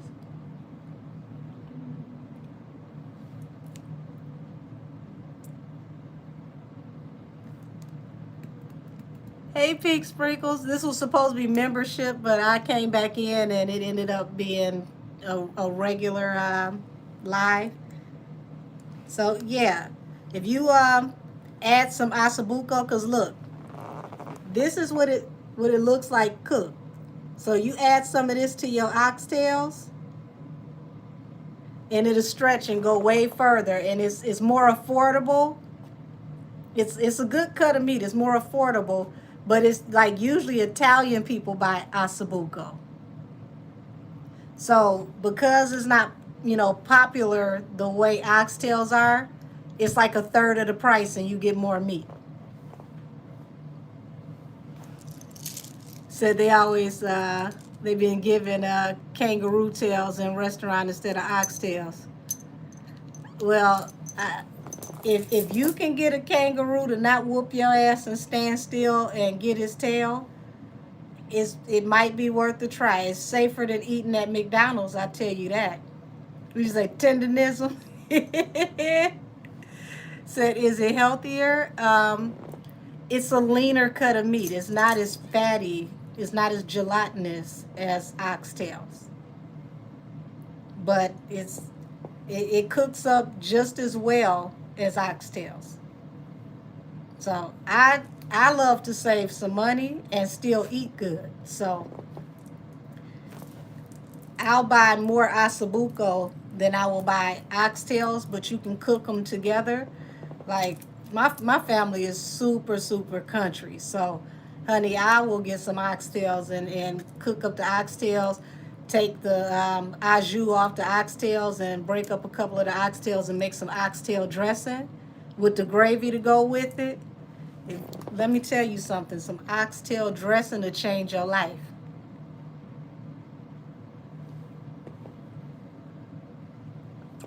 So I'm eating a beef patty with cocoa bread right now. Come on now. That sounds good.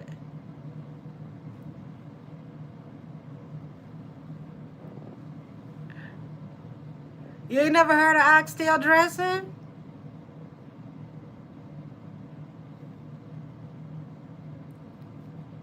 Seafood dressing, oxtail dressing, oyster dressing.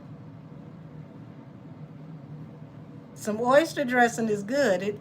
It depends on how you make your oysters. If you like saute them or if you fry them and then cut them up and add them to the dressing. Said oxtails and fried rice is good. This lady from my neighborhood sells plates. I told you my family is country as hell. I grew up in the kitchen and in the garden barefoot. So, my grandmother didn't allow us to buy like ready-made stuff like cake mix in the box and, frosting or icing that come in a jar. Like we had to make everything from scratch. So that's pretty much how I was raised.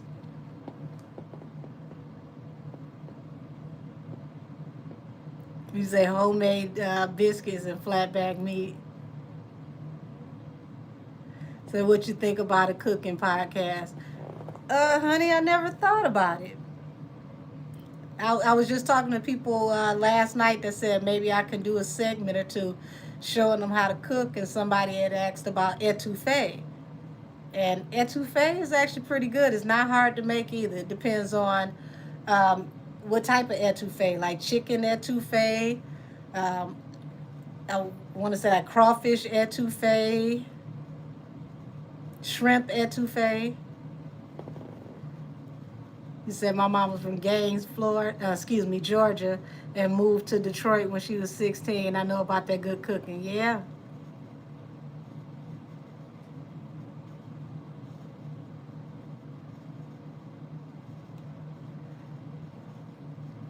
Well, my condolences go out to you over your friend, even though I just read the end of what you said, and I know you trolling me for dear life. Said, OMG, I'll be tuned in cooking with Angel. Y'all, let me see something. Hold on, because I want to, I don't know. Let me see.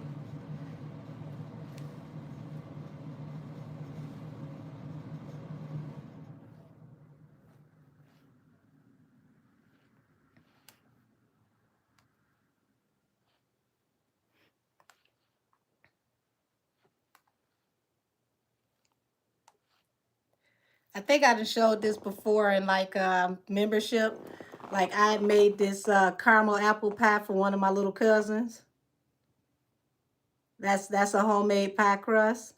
If you want some really flaky homemade pie crust, here's a cheat code. Either add you a capful of extract or a shot of vodka. What happens is that alcohol cooks out and it makes the pie crust really flaky.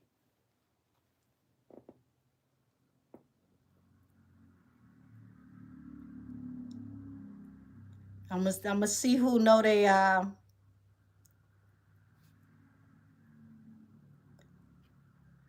stuff. Let me see something.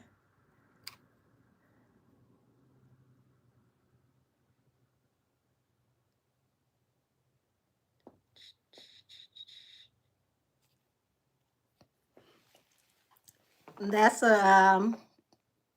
what do you call it? A chicken pot pie, and it has uh, butter, garlic, and parmesan on the crust.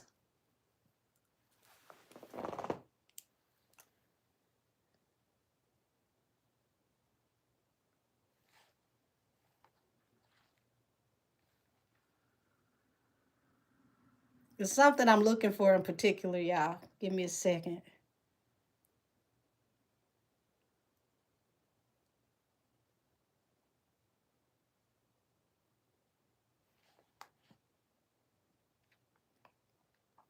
So these are Crown Royal wings. I made some peach Crown Royal wings.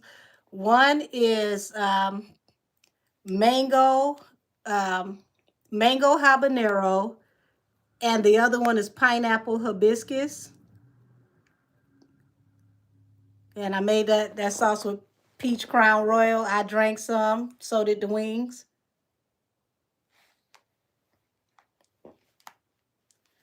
That was the sauce that was on the mango habanero. I bottled some of the sauce to sell to some of my family.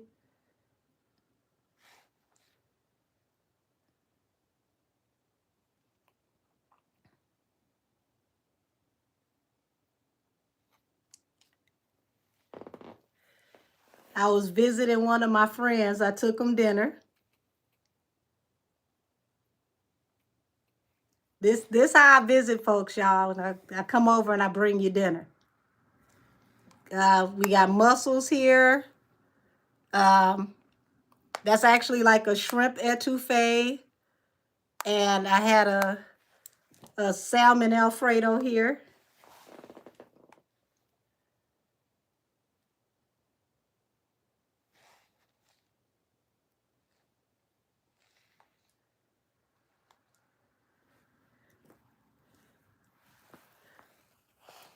Charcuterie boards and stuffed salmon, steak, and seafood Alfredo.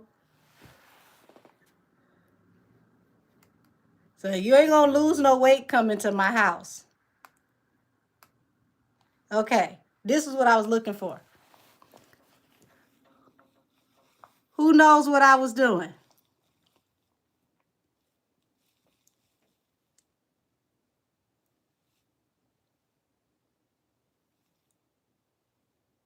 And that's my grandma's pot, y'all. She no longer here. Come on now. That is, you're right. That is a rule.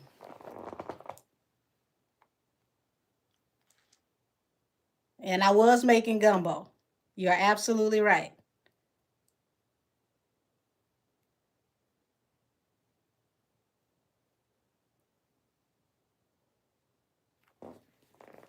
That's another apple pie with the lettuce on the top. So you say you need one of those pots. That pot is probably older than me. That was my grandma's pot. And when I say that thing is heavy, but that's what I use to make my gumbo. I don't eat pork. I haven't ate pork in probably over, I want to say damn near 15 years. But like Thanksgiving and New Year's, they used to have me up all night. What you say? I almost bit my phone. You funny. They would have me up all night cooking like uh, pig feet, pig ears, and all of that stuff. And then we would have to cook down the pork to make hog head cheese and sauce. You say Thanksgiving next year at Angel's house. Come on, new house. That looks amazing. You throw down in the kitchen. I wish I had some heirlooms handed down from century to century. Well, nobody else out of the grandchildren wanted that pot. I was at my father's house and I asked him. I said that can I have grandma pot? And he told me to take it. And he's so damn shady, y'all. He said, "Well, out of all of them, you the only one that know how to use the pot, so you might as well take it anyway." Said, "I bet you know how to roast a good ham. You won't get a ham out of me, baby, because I don't eat pork. But back in the day, I was your girl. There's no pork on my fork. I don't cook any pork in this kitchen. Now, if you want any other type of roast, I got you. Yeah, I don't mess with nobody's pork. And it's hard when you don't eat pork because so much of the processed food or the snack foods, the candies, they all have some kind of pork in them. Even some of these lip glosses, you got to be comfortable. You got to be cautious using some of the lip gloss because the lip gloss got pork in it.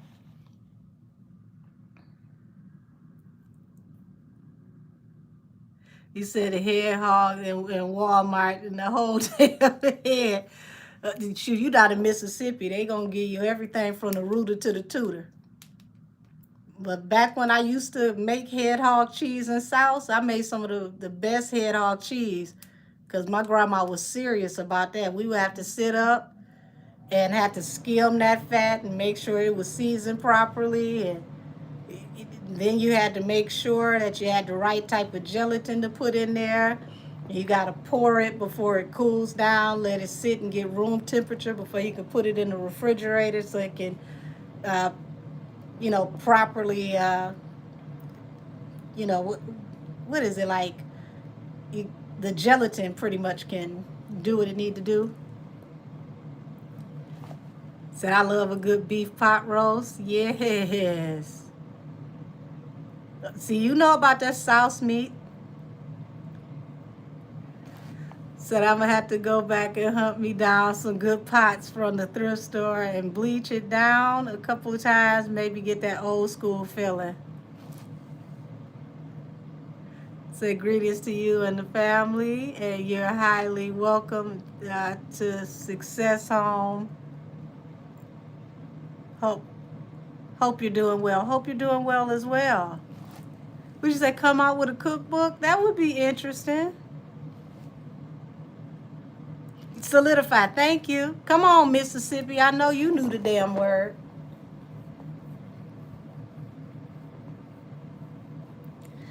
Oh, baby, would you say shelling peas, popping peas and shucking corn outside barefoot? Absolutely. Absolutely. Was always popping peas and shucking corn. Still is to this day. Said chitlins was how we were tortured. Well, like I said, I haven't eaten any pork in well over 15 years, but my family is good for it. When your family is out of Mississippi and Louisiana, it's pork and a lot of stuff. Said I've done that before, and it's the best place to get some good pots from the thrift store. Oh, thank you. Said you would buy the cookbook. Y'all are sweet. Thank you for the stickers, y'all. He said Beale Street. Said, did y'all eat hog mogs? Hog mogs and chitlins. But I don't eat any of that stuff anymore. You don't even get pork in my house now.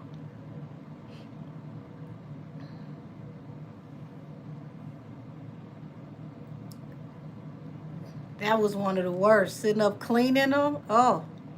And my grandmother was like, they got to be thorough. They got to be clean. And when I say it took hours, because she wanted to go over them, she had to make sure that you cleaned them right. Yeah, pickled pig feet.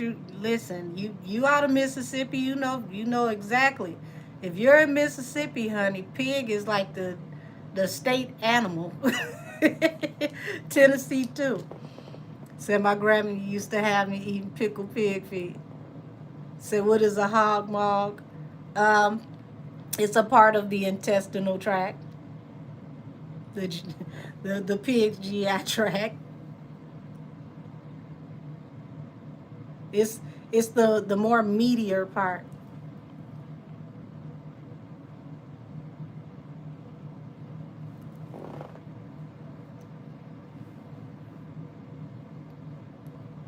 Not I thought it was pig balls. No. Those are called mountain oysters. I BS you not. Those are called mountain oysters. So if somebody offer you some mountain oysters, now you know what it is, especially if they're from the South. So I tell my granny girl we ain't gotta eat like slaves no more.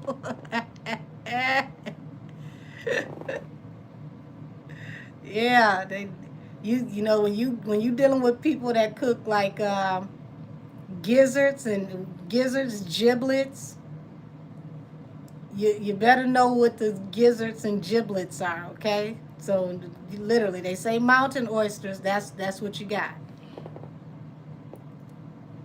You say I like chitlins as long as they clean properly. I won't touch them ever again. I hated cleaning them the first time when I did eat them back when I was little. So Angel, how long have you been on this live? Been on this live for a minute. I'm actually supposed to be a membership, but I came back on and didn't realize that I didn't click the membership button.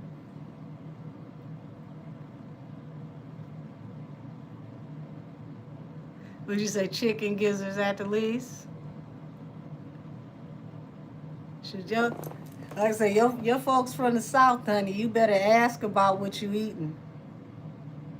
That's right, giblets and gravy. They'll put the giblets and gravy over some rice. Shoot, they from Louisiana, you could be eating some damn turtle. You ask questions. I asked you some damn questions. You eating some snapping turtle, eating some turtle stew. Yes, baby. You down in Louisiana, you snake meeting some turtle.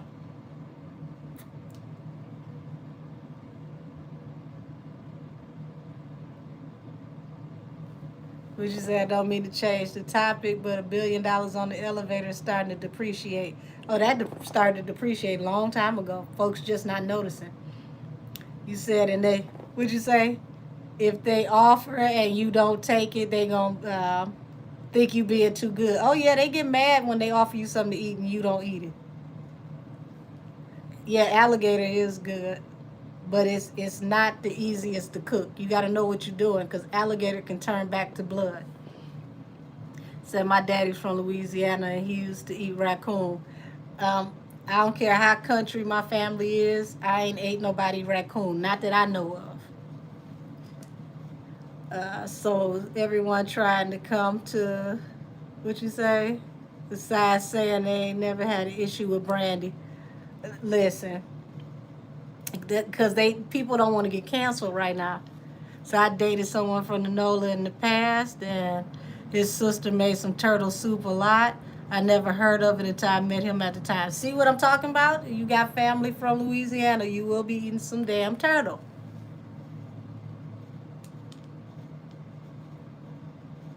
He said right now we eating a lot of deer steaks. Oh, y'all must be hunting. That's that game meat. Somebody was hunting. Said I'm so happy a lot of you are starting to grow up on your own food. Yeah, I said this makes me so happy. I'm from Louisiana. We love snapping turtle. I just said you mess around with your family from Louisiana, you'll be eating some snapping turtle. See, thank you. I grew up barefoot with a garden in the backyard, so it's second nature to me.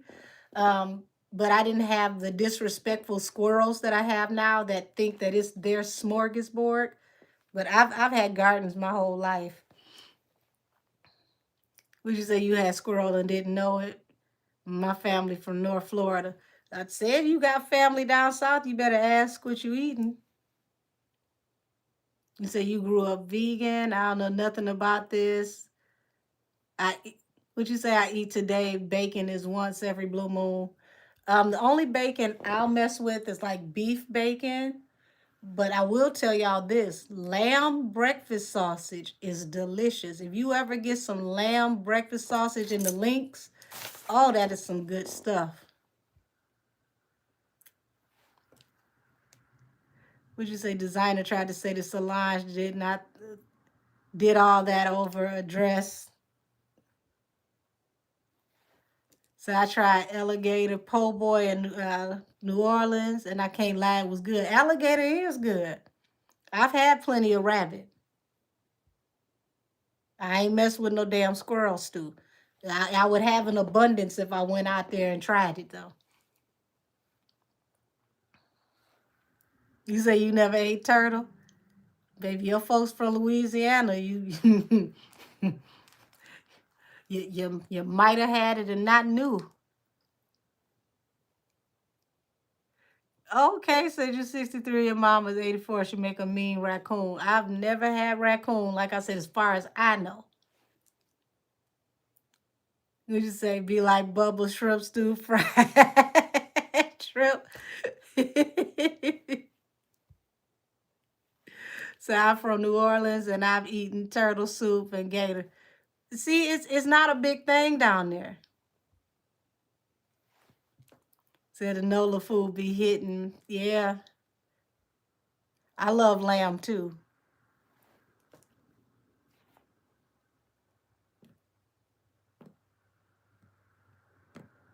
I don't mess with eating no damn squirrels, no possums, no coons. Now I'll meet you with the rabbit. Said try frog legs. Where the hell you get some slimy frog legs? Somebody didn't like you too well. Frog legs ain't supposed to be slimy. Yeah, beef bacon is good. It's more expensive, but it's meatier and it's more flavorful, in my opinion. Would you say you've been eating it with egg and cheese sandwiches for a while? That sounds good. Said then had turtle soup in the upscale restaurant in St. Charles. Said if you ever had cowboy stew, you've had squirrel, but they put everything in that stew is delicious. I don't think I've had it. Like I said, as far as I know, because you know, Southern people, they will feed you something and it'll be already digested and in your stomach before you find out the news. I don't eat snails. I worked in fine dining and they couldn't make me eat escargot.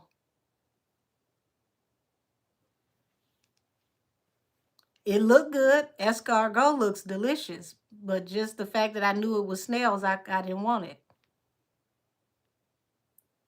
So I seen frog legs fried and they look nothing like fried chicken.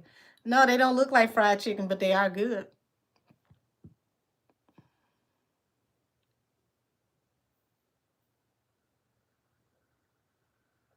Yeah, escargot looks delicious. It really does. I just won't eat it. But it looks really good. Oh, thank you, honey. Said I love you and your channel. Your personality is pleasing with great sense of humor. Thank you. I'm gonna join your channel. Well, welcome. Now you one of our cousins. Love to see you in the comments. Oh, welcome to premium content, which means you get to come in tarot class as well, where I teach you how to read tarot. You said no snail, no sushi, nothing raw. Now, I will eat some sushi. Me and sushi got a love affair. I don't want escargot, though. Would you say you like escargot and some butter and some garlic sauce? I'm telling you, it looks beautiful. If you don't know what it is, if no one tells you what escargot is, it looks absolutely delicious. I I just don't want to try it, but it looks delicious. It looks great.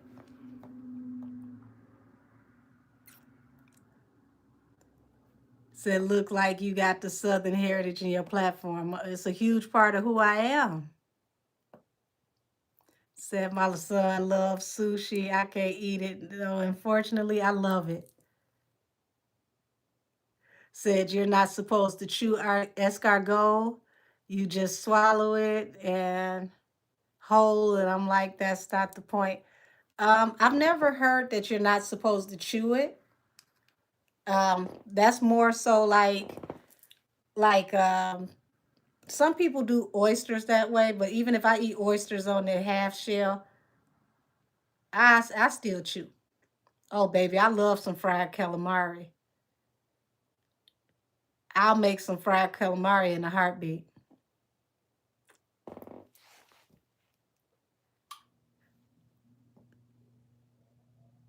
Okay, like Cheryl Teagues. Okay, Teagues, got it.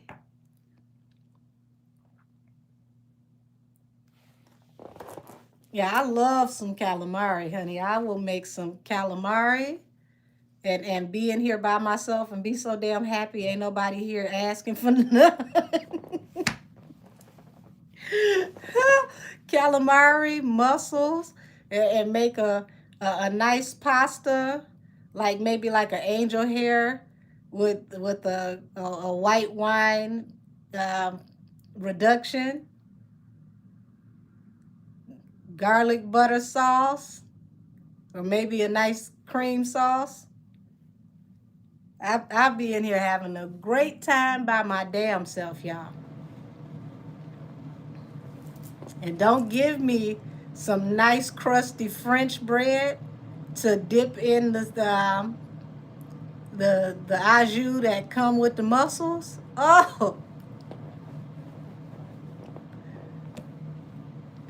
you say your man like calamari, but he like a fried some of them rings.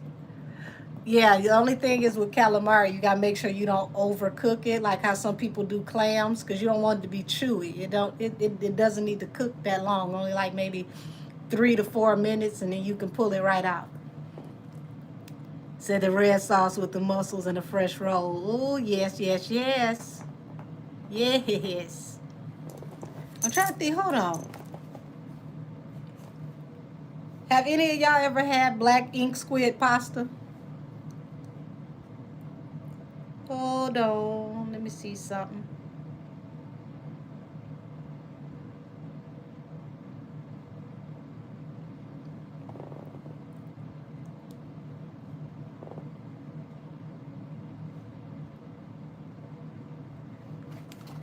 So this was mussels over some black ink squid pasta. Yeah, I'm telling you, I be in here chewing. Me and my fupa got a relationship. You said working in fine dining exposes you to third heaven, I swear. I'm telling you. And I make friends with all the chefs.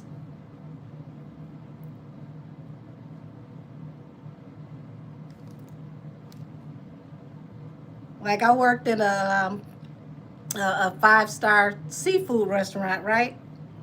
So I told the owner that I couldn't sell the oysters on the half shell unless I tasted them, so I know how to pair them and sell them. So because of my logic, I got away with having oysters every day, as long as it was oysters that he knew I hadn't already tried.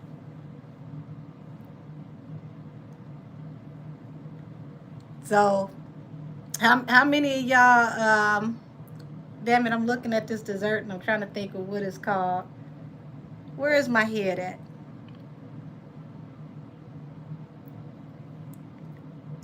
What? Hold on, y'all. Give me a second. So this was plated for, somebody came to dinner at my house. That's like New York style cheesecake.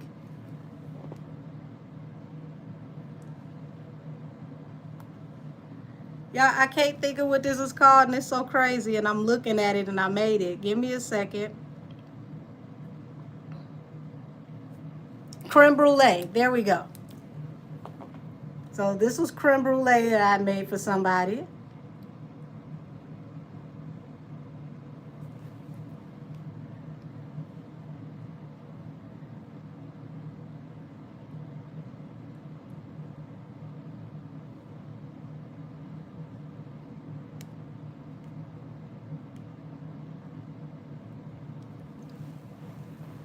A pan of regular mac and cheese and seafood mac and cheese.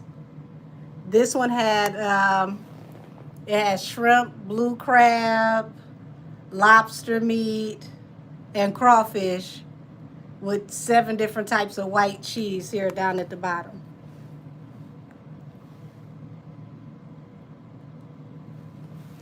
So folks that come to my house eat good, and you go home with boxes, because in my family, the way that we clean up the kitchen is, take this with you. I got to clean up this kitchen. Take this with you. What you mean you don't want no damn pound cake?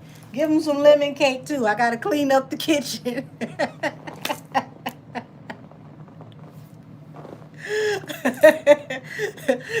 If you got Southern family, don't say you ain't gonna take nothing home, because you gonna mess around and get to your car and you gonna have about 5 or 6 plates in your back seat because they got to clean up the kitchen.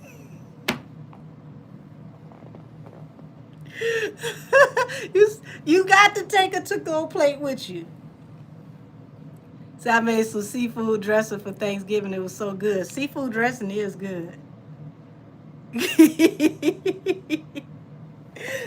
Don't tell a Southern person that you ain't taking nothing with you. What you mean you ain't hungry? What the hell is wrong with you? Are you sick? You sure? You need a hot toddy? Somebody make him a hot toddy. Something wrong with him. He ain't hungry. Oh, I keep restaurant quality to go boxes. So when it's time to break everything down, I keep the part that I want to put in the freezer for later. Everything else, it, take some boxes. Take some boxes. Y'all, I'm sitting up here thinking I want some blue crab potatoes dauphinoise. Ooh, if you ain't never had some potatoes dauphinoise, oh my gosh. Said my auntie say you'll be hungry soon. Take this, and she's right. Say I'm taking as many plates. Get a maximum. Say before I had my son, and say you need some meat on your bones. You better take this food. That sound like Southern people. Like they ain't feeding you good enough, huh? Said I'm from New York, and that's how my family is as well. Yeah, you got to take something with you. You said soft shell crab. Now soft shell crab make a really, really good po' boy. Oh my gosh. But blue shell crab is a little bit more on the salty side, briny. So you got to be careful when you cook blue crab versus any other crab, because you don't want to over season your food, because that blue crab already has that brininess to it. You say you name it shit, I don't know. I gotta look it up. Say soft shell crab fried and sushi is so good. I'm telling you, you should have it in a po' boy. You say escargot, conch are both delicious, Angel. I'm listen. Me and escargot, it's the fact that I know what it is, and I know that's probably petty. It looks delicious. It really does. It looks absolutely delicious. I have not been able to bring myself to try it.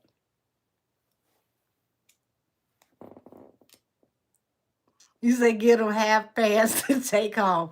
Shoot, messing. You know what's funny? Like I got a lot of, well, most of them folks I don't deal with no more, so I ain't got to worry about cooking for them. But a lot of the cousins, like from my age on down, they don't cook anymore. So it's only a few of us that still cook, like how our great aunts and our grandmas and like the men in my family cook. Like I come from a family where men cook. Like the men have cook-offs. We used to say growing up in Savannah, that's all we ate. Yeah, a good shrimp po' boy is good. Especially if you got either a spicy Creole mustard or a good remoulade on it. Ooh, fried oyster po' boy. Oh, I definitely keep the recipes alive. The only thing I don't do is pork, but I will. If somebody else want to know how to cook it, I'll tell them how to cook it. I just won't do it. Would you say, can I adopt you and you clean the house and pay bills? Oh, the see, you after my heart now. Said I noticed when you talk about food, you really enjoy yourself. Because I do. Baby, food is life. So I'm the only one that cooks because my mom and grandma are too old. Well, you know what? You keep cooking and taking care of them. So yes, it is. And just don't overcook the conch. Squid, octopus, escargot, they all become rubbery. Now, I've eaten squid, octopus. I want to say that escargot is like the only one I know for sure I haven't had for sure. Welcome to premium membership, Unique. Said I had some oysters from Frejans down in Lafayette, Louisiana, and they were the best I ever had. Did you have them on the half shell, or did you have them like Rockefeller, or how did you have them?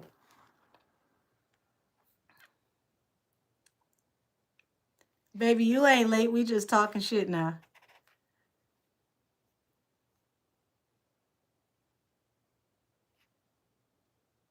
Like when I went out for my birthday, like that was one of the main things I wanted. I wanted my oysters on the half shell, champagne, and like some pommes like some those garlic parmesan fries.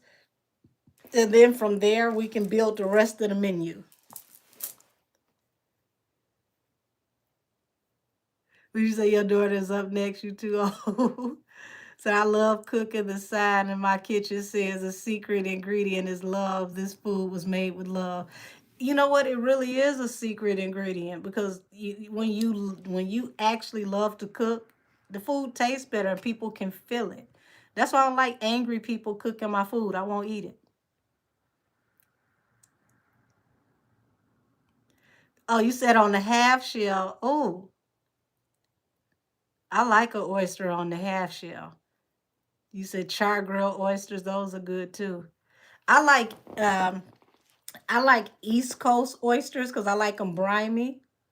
I'm not big on the West Coast oysters because they sometimes they get a little so light in flavor that it's just like what the hell is this supposed to be? It tastes like a little cucumber. Like give me like the brininess. I like the more they have more salinity, more salty. Like they go better with my wine. Yeah, so don't bring me nothing with no bad energy. But yeah, I won't eat certain people food for that reason too. Say garlic prime with a little truffle oil. Ooh wee. You just reminded me. I need to order some more truffle oil, but I can't until the new year. I almost got trapped. See, I almost messed up. I'm banned from Amazon into the new year. But that's gonna go on my New Year's list to get some more truffle oil. You say I love me some oysters and don't get them in breaded season. They'll be yes. Oyster dressing is good. Like if you know how to make some oyster dressing is so good. Y'all, I had to catch myself. I almost slipped up. That's all right though. Pimp wasn't down for long.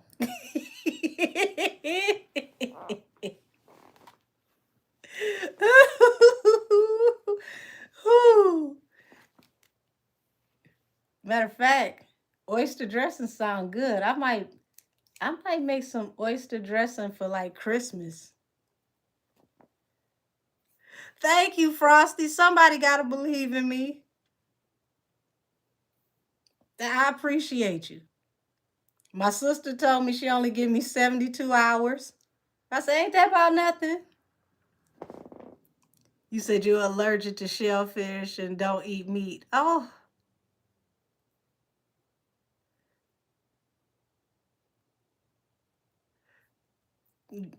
girl, yeah, eat some oysters on the half shell. Absolutely, Tiffany. Matter of fact, I know I got the shuckers in here somewhere.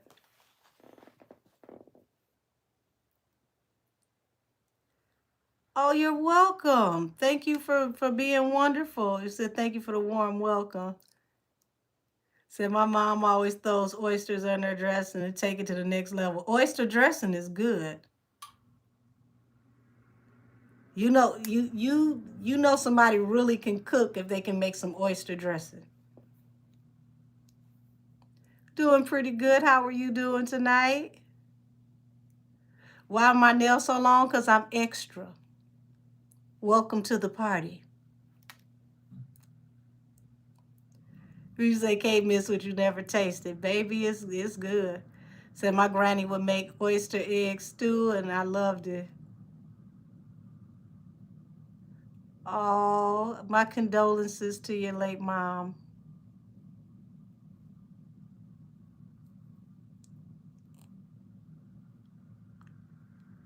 Like baby, some oysters on the half shell. And if I feel a little fancy, and I want to do an admiral's feast at home, I go get them oysters, put a little nice dusting breading on them, fry them oysters up, some calamari, some shrimp, make me some scallops,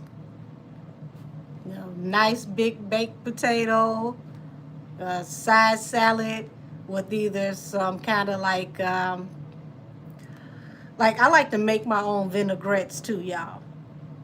Fresh vinaigrette is everything. I'm doing fine, headquarters. How are you? You said scallops are her favorite. Like a good scallop, baby. Ooh wee. So I had to post my jerk chicken rasta pasta on X because I was tired of seeing people dried out rasta pasta. Lord, rasta pasta is good if you know how to balance the flavors. A lot of people don't. What the hell is going on with y'all in salad tonight? What is it with the truffles? What?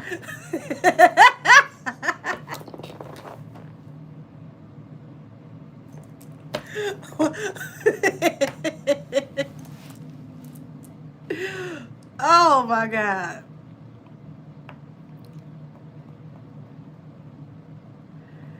A fresh vinaigrette is everything.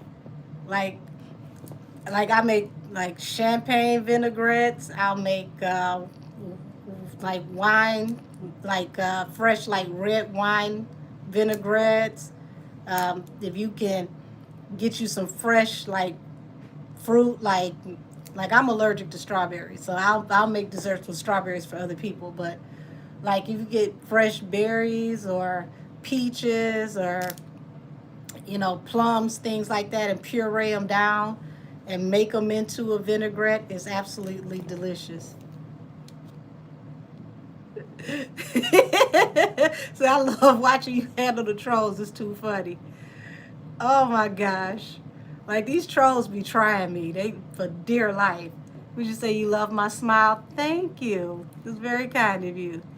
So I made white wine vinaigrette. I'm telling you, a fresh vinaigrette is beautiful. Say, what about a cooking class once a month? If y'all interested, I'll do it. How are you a troll? You gotta be. Said I made a fig balsamic glazed dressing. I've never tried that before. That sounds interesting. So yes, I give people that's the best they ever had. They send me a pic. Nice. If you don't know how you a troll, I'm gonna let you mill over that. So they pop up every live. I mean, they comment, so they add to my engagement to get me out in the algorithm. So I thank them for doing their job too. That you're not trying to get with me talking the way you talking, because if that's your opening line, how you talk to people, that means you be talking shit all the time. You got to surprise somebody with that. That's not supposed to be your opening lineup. Blackberries and feta cheese on arugula mixed with pecans. Now that sounds good. You say you sent me a picture.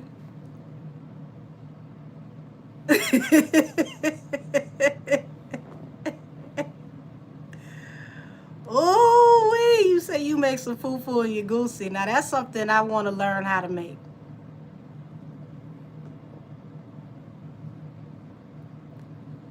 Oh, you say you make your own fruit vinegars? That's a good thing. My grandmother taught me how to make, well, she was a bootlegger when she was alive. So if you didn't make your wine properly, it would turn into vinegars, and we would keep the vinegars and still cook with them. But she made sure that you didn't mess up that wine and it had the right amount of yeast and sugar in it, because she made her money. Y'all are so sweet, said a cooking session.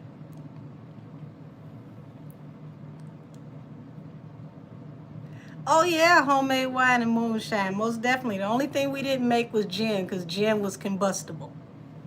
You don't want to make gin, you can blow your damn house up. Leave that to the professionals. But just about everything else, yes.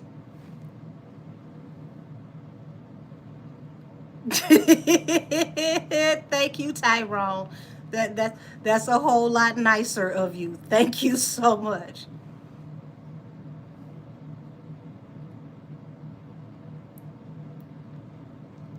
French toast sound good.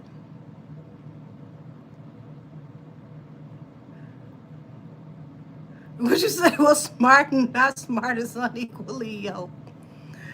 Oh, you said that's like Tina Snow mething.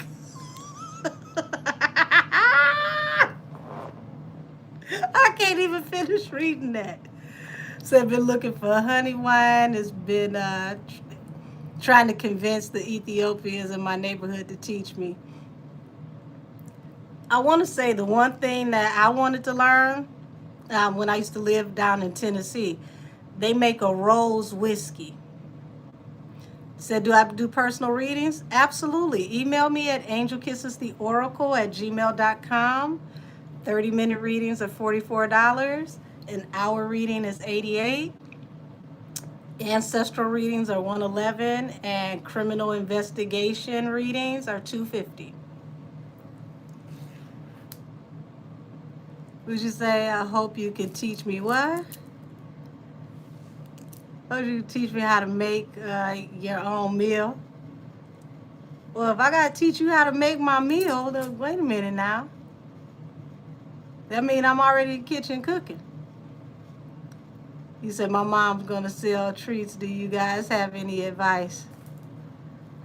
I don't know what your mom can cook, baby. I just hope she makes some money. Yes, rose whiskey.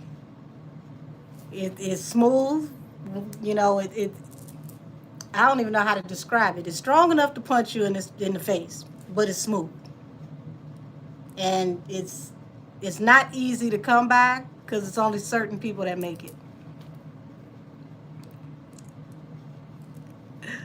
Hey, I'm supposed to be in membership right now, but I hit the wrong button when I got booted out and came back in. So, hey, y'all, hey.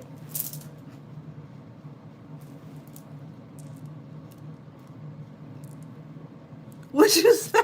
What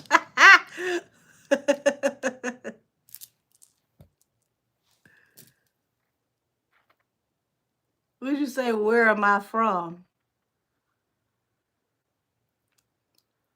The stratosphere.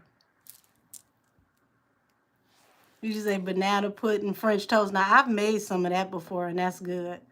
Ooh, I've never made pina colada French toast.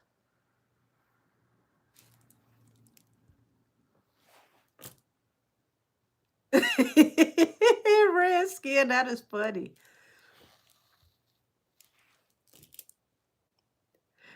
You said if you ever do make it, I want to put an order in, please. You say I'm shining out here? I don't know. I thought I had on clothes that looked like I was supposed to be cleaning the house, but thank you.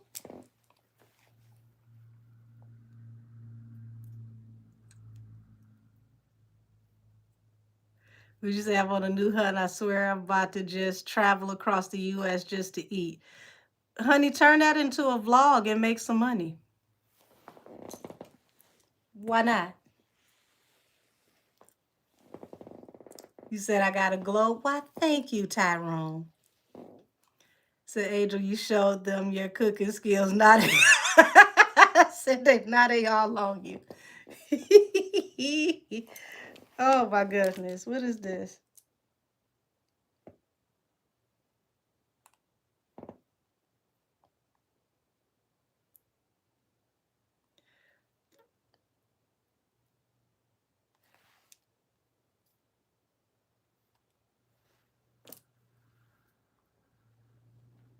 Okay.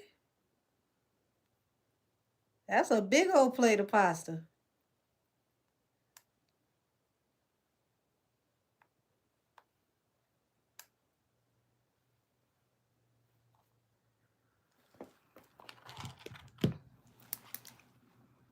Did you say they trying to wife Angel?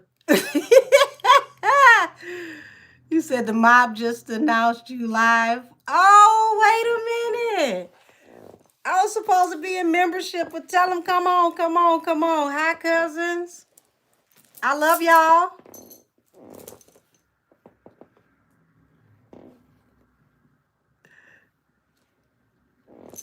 I told y'all, keep Millie in your prayers. She was gonna be okay. And this is gonna turn out in a way to where literally it did nothing but give her debut to the world. The one thing that they didn't want to happen is what they caused to happen. They introduced her to the world. Y'all, when I heard Charlemagne said that she should be doing more, I said, oh, you mean to tell me Charlemagne ain't try to say nothing slick? Well, look at God. But I told y'all she would be a media doll baby. Said, yes, she sure did. And I hope Millie appeals because Henny and her team never served her a cease and desist. Well, oh, you said the mob is here and we love you too. I love y'all so much. My thing was not only did they not properly serve her, um, when they asked that question about when did she register to vote in Florida, and the internet went bunkers and everybody went to go look it up and they found the date where she actually switched her voter's registration, that to me was like the holy grail of questions because it puts the question in the air of jurisdiction, because that means you weren't a long-standing resident of Florida. You weren't a Floridian resident for an extended period of time before you filed this case, which means, if anything, they need to consider throwing that case out and telling her that's right, it was in the wrong jurisdiction. And at this point, you've already blew what? 2.5 mil? Retry this for what? You look crazy already. 59K, and you still got to give your lawyer what? 30, 33 and a third percent, which is around 18, 19,000. So you got about 38, 39 out of that. I don't give a damn what it say on the paper. Where's the win in that?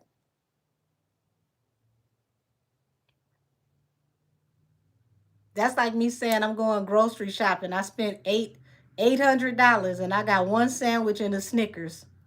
But I got groceries. One sandwich and a Snickers. What was the point?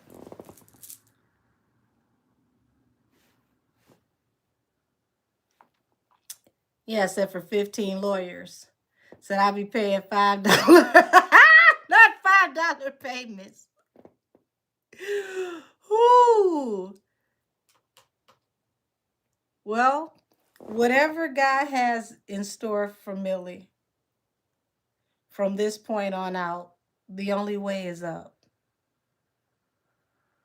The only way is up.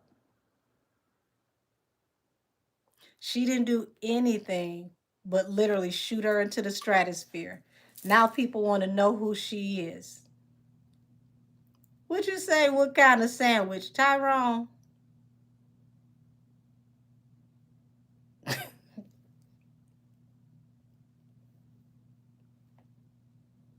It don't matter what kind of damn sandwich.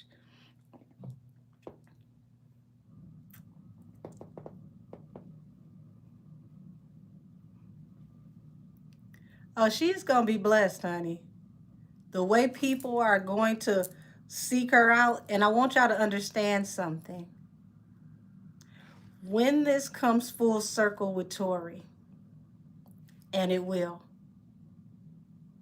when the information comes out on what really happened with Tory, not only is Tory going to be vindicated, people are going to come back to Millie and say, wait a minute, you stood on business and you said this. And it's going to make her even bigger. You say 24K first live back, baby. Sound good to me.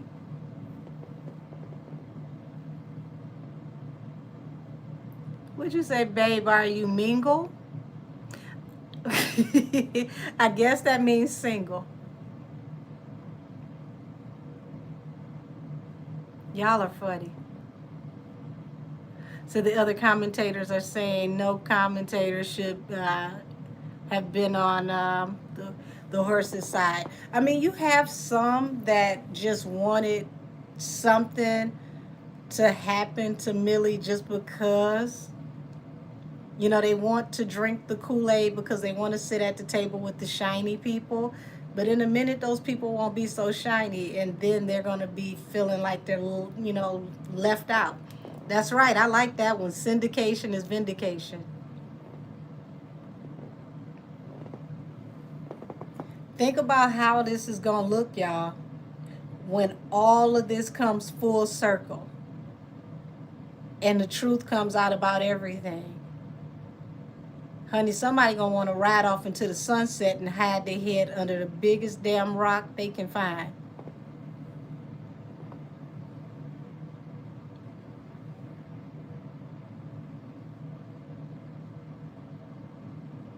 See that Emilio case? I warned her not to go to court on that one. That Emilio case is literally the nails in the casket.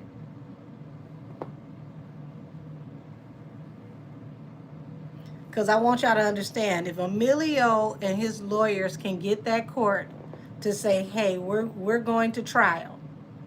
Imagine that man getting on the stand and having a raw moment where he gets to crying and getting emotional and talking about how he's been treated. Who gets sympathy then? So did you already see Tory's team refiled? Yes, I did. Yep, sure did.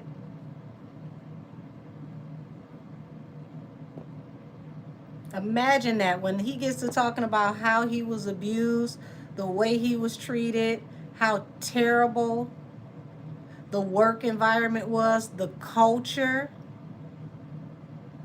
of the work environment.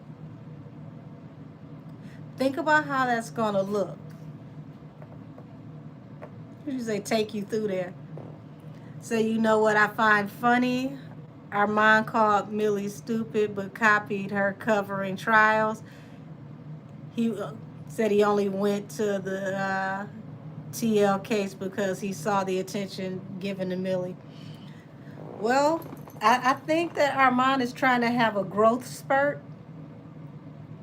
And this whole situation between him and Donat is really, really teaching him a lesson about how he wants to present himself and the way that he wants to be seen as a possible media affiliate. So now he has to watch how he moves around. He can't be, caught up in all of these extra shenanigans. He wants to take this serious now. Said Armand needs to work on character, in my opinion. He is so wishy-washy and I don't like that.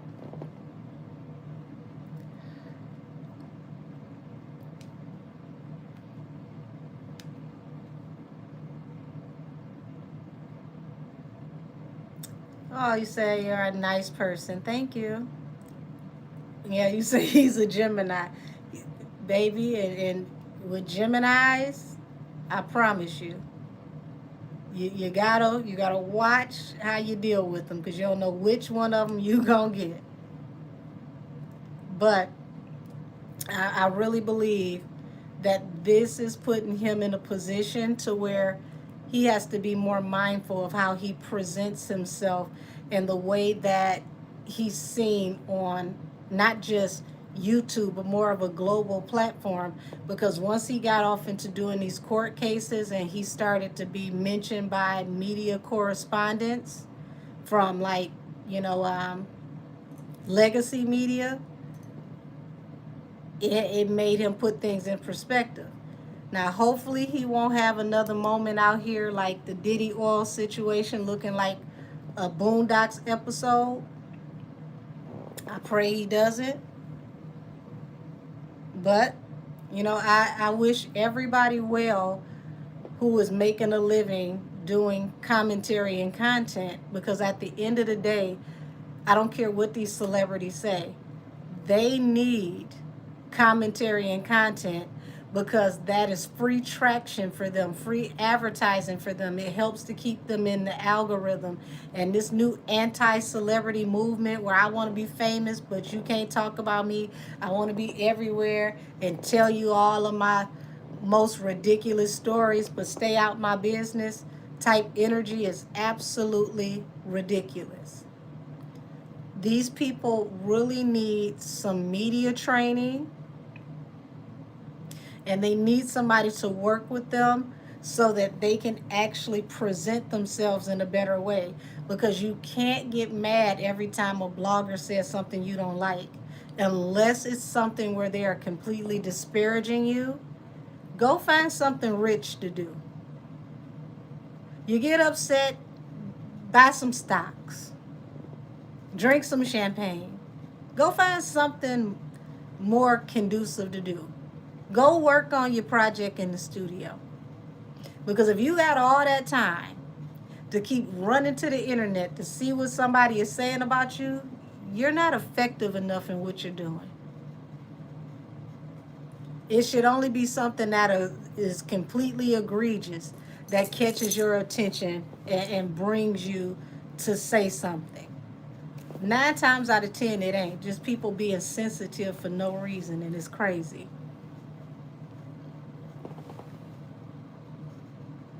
You can't be a public figure, put yourself out there for the whole world, and then get mad when the world has something to say. You're a public figure. It comes with the territory. Would you say Meg went on a power trip, or Desiree, would you say, or desires her own? Um, she's got to get to the point to where she can put that energy in her music, because I promise you on everything, if I hear another song like Lover Girl, somebody need to come take that damn phone so that she never sees anything else on the internet until she writes a hit. Cause Lover Girl was trash. The what she did to that classic Total song is an atrocity. And who is it that works with you that heard that and didn't tell you, baby, you're not done? That's not it. You need to stop asking people who live off of you, that don't have their own motion, how they sound. Get you somebody that don't need nothing from you, that can tell you the truth about what you are creating. Because all them yes men and yes women,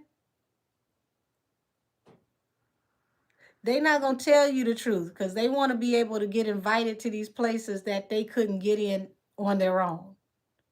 Get you somebody that don't mind you getting upset, and let that person listen and tell you constructively what they really feel. Because that Total song, like, you ruined 3 genres in one song. You messed up hip hop, you messed up R&B, and you watered down bounce. That was not it.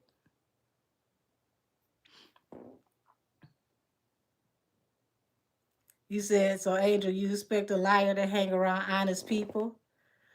I expect an adult who really wants something out of life to hang around people who challenge them so that they can be something more than small minded. Now, I know she probably ain't got it in her, in my opinion, but that's why her career is pussy popping, backpedaling, and sliding all the way back to where it came from. She didn't put the big pimping thing out, and I'm glad she didn't. It was just as horrible as the Total song.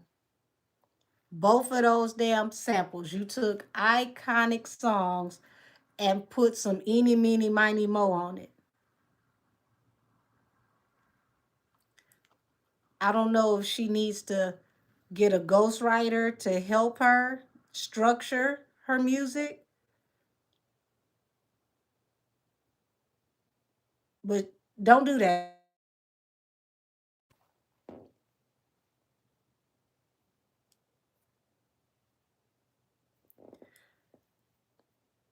I worked behind the scenes for a very long time. And one thing that they can always tell you is I'm honest. If it ain't hitting, it ain't hitting.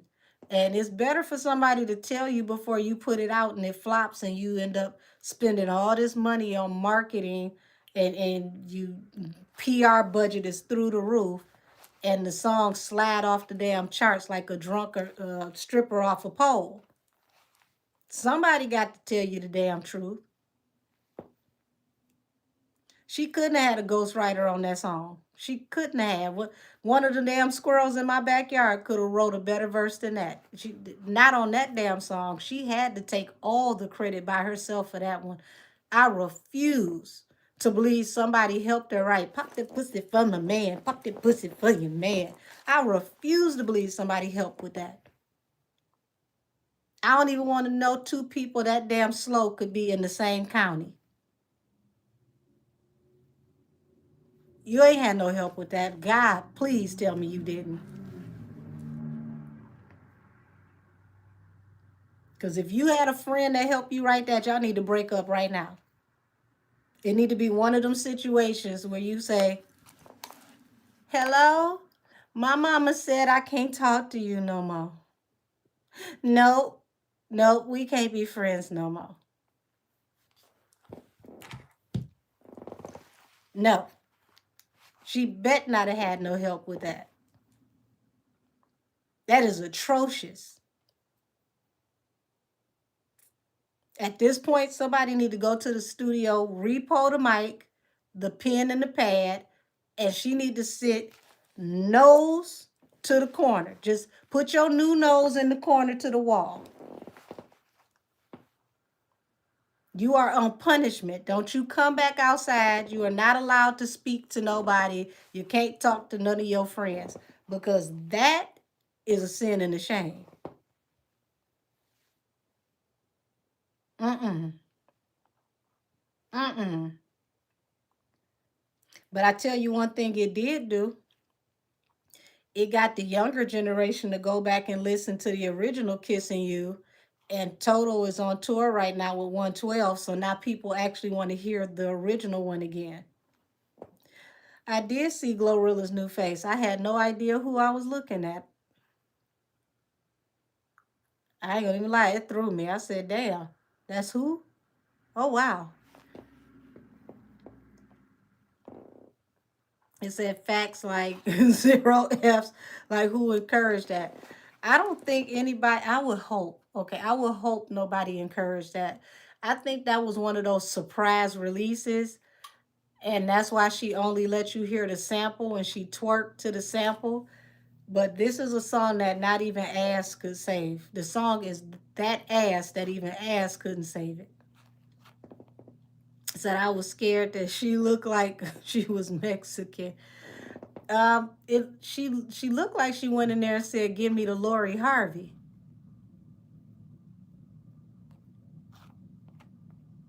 I mean, she happy? Oh well. I just hope that sometimes when you get nose jobs, it changes the way you speak and your elocution. So I hope it doesn't affect the way she enunciates her words and how she raps. Now she looked like the girl from Fresh from Shark Tales. Y'all cutting up.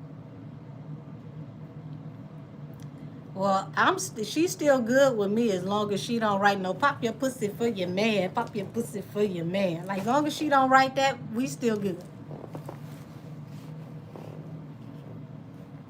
So yes, that part, it changes your face. You never forget the girl from Ferris Bueller, who they forgot about her after she had the nose job. Yes, Y'all laughing. I'm serious. As long as she don't write nothing like that, we still good. Let's retire that one. Let's pretend like it never happened. So they took a whole no, not they took a whole nose off Glorilla, y'all. But I am serious though about when you get your nose done. Sometimes depending on how they do your nose, it can mess with the septum of your nose and it changes the whole way you speak. Even for some singers, it changes the way they sing. So you could tell that happened to Summer Walker. Summer Walker Summer Walker makes good music with toxic lyrics. Like it was something I was out, before it started snowing and whatnot. I wanted to go out and get a little fresh air. So I'm out walking and whatnot. Like I'm gonna exercise or at least pretend like that's what I'm doing.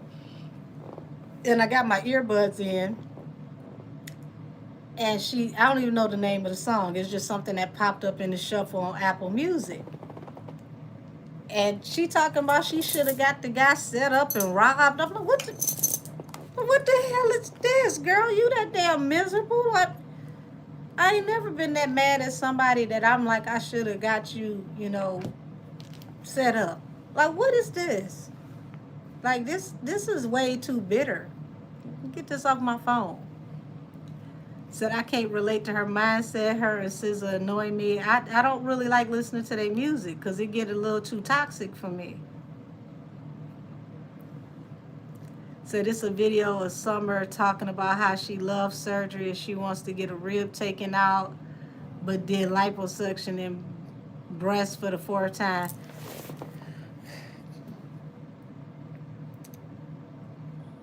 I mean, if that's what she want to do, after a while, it just become too much. I'm not against plastic surgery. I'm against becoming a cartoon character. When you stop looking like something that is found in nature, is going a little too far. It's something about you that still has to give a natural semblance, like a natural silhouette. Like some of these folks, they go get their ass done and they walk and it don't move. You supposed to right cheek, left cheek, right cheek, left cheek. They just walk and the whole ass it's just stiff like Tupperware. Like, don't go get that one. Would you say she does make trap R&B music? So they low key. Would you say they low key what? On Bigfoot playing in her face. Not well. Said that body dysmorphia. There's nothing wrong with her body before. She looked damn good. Put the new surgery in the hips. I don't know who is telling these girls to go get them saddlebag hips. Like it just looked like you could just jump on from the back and your legs, it just like you're on a motorcycle. Like it just them hips just get ridiculous. They getting crazier and crazier. It's starting to look like a bottle of Miss Butterworth.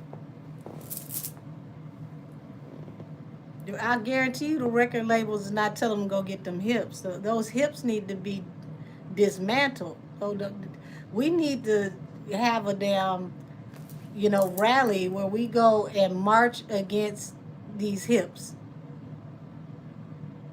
Because these new plastic surgery hips is terrible. Like I don't know who telling them that these extra wide couch pillow hips on these little ass medium legs look good. It's supposed to be a hip to thigh ratio. When you got big hips, you're supposed to have big thighs. It ain't supposed to be big hips and then your legs look like my arm. That's not how that's supposed to work. Like you need a natural symmetry. Like I'm pretty sure no surgeon says you need 4 sets of hips. Like that's something that they go in there and get.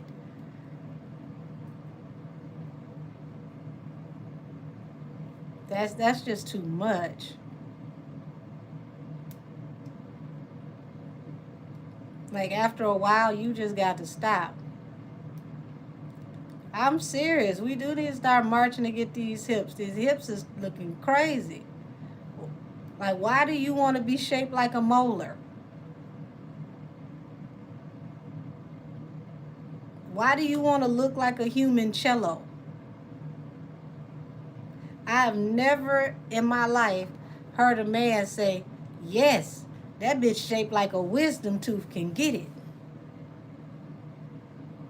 I promise you I ain't never heard it.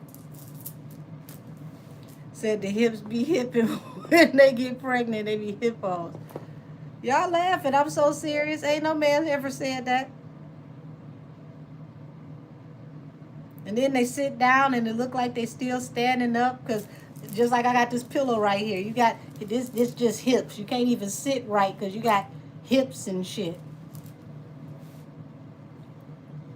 I wonder can they feel their ass when they sit down? Like, can you steal something out their back pocket and they wouldn't know about it? Like,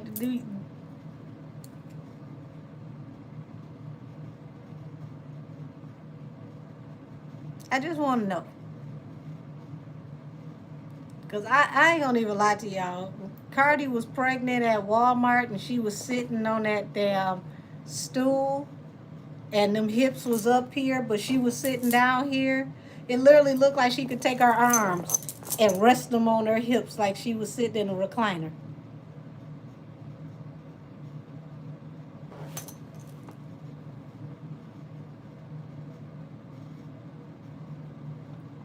What happened when you start to get your midlife hips?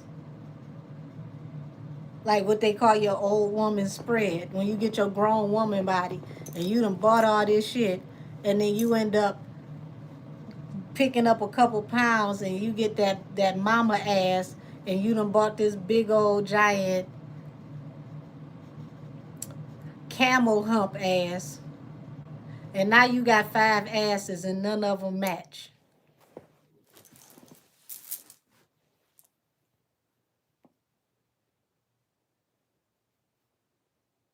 Like it's got to be a cutoff. I don't think there's nothing wrong with, if you want to get your body done, but it's got to be a cutoff. It's like it's got to be, to a point to where you can finally say I'm comfortable with myself. Because when you keep doing stuff like that, you're not comfortable with yourself. You can only do so much nipping and tucking and tweaking until you end up looking like a bug's life. Well, see, it's not even that once you get surgery, you always have to get the upkeep. Folks don't want to take their ass to the gym and work out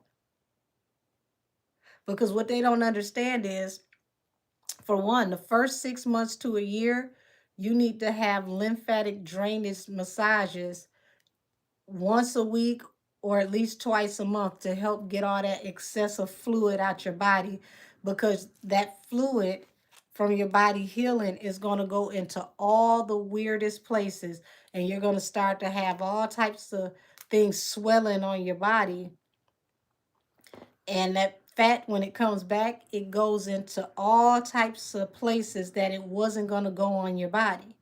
So now you looking like a sexy linebacker because you really got a big back now because you done sucked all of this out and now your shoulders fat as hell. And you got the damn auntie elbows and arms look like you make the best macaroni because that fat got to go somewhere. It's got to still go somewhere. It's not going to just say, oh, you got lipo, I'm going to be nice and never come back.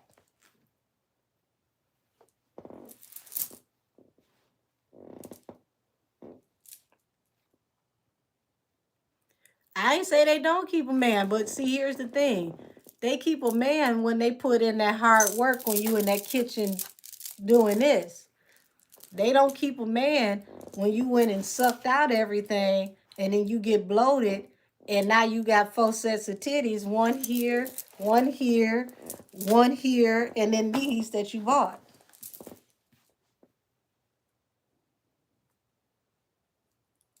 Because you got to do those lymphatic drainage massages to help get that excessive fluid out of your body so that you don't retain that fluid and hold all that excessive water with. You said, no, I was talking about my 600-pound life. Baby, they all got a man. That's why I said I ain't worried about it. Them little men be running in the kitchen making them 35 scrambled eggs and uh, like she need a snack while she wait for breakfast, and she in there eating 12 tacos as a snack, and then they be crying because they're afraid if she lose some weight she gonna leave them, and it's like, where's she gonna go? She can't get up.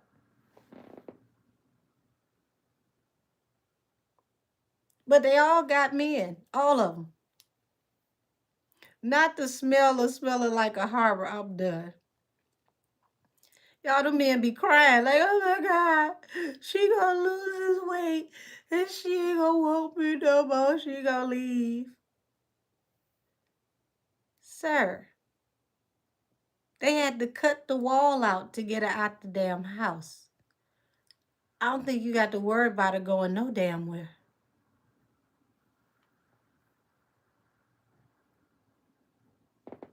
You said that one doctor they used to have me hollering, baby, he be straight faced telling them about themselves and don't be giving a damn.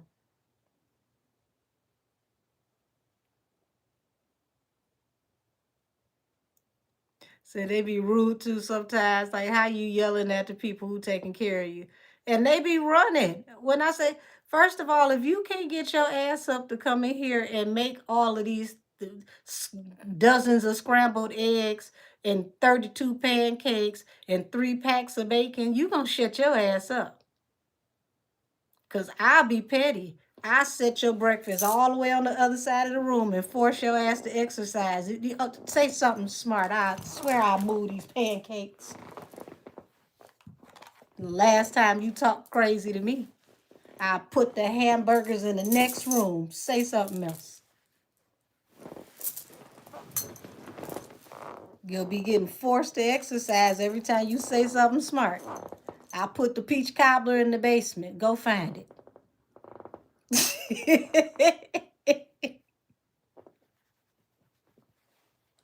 I am petty, and I mean it too. Shit, your ass can't get up to come cook, and you yelling at me to hurry up. Who? Okay. I'm going to heat up some maple syrup with some butter so you can smell it just going all throughout the house. It smells delicious, don't it? Guess what we about to do? Hide and go motherfucking seek. Talk to me crazy. You going to have to find it. Be the last time you talk crazy to me.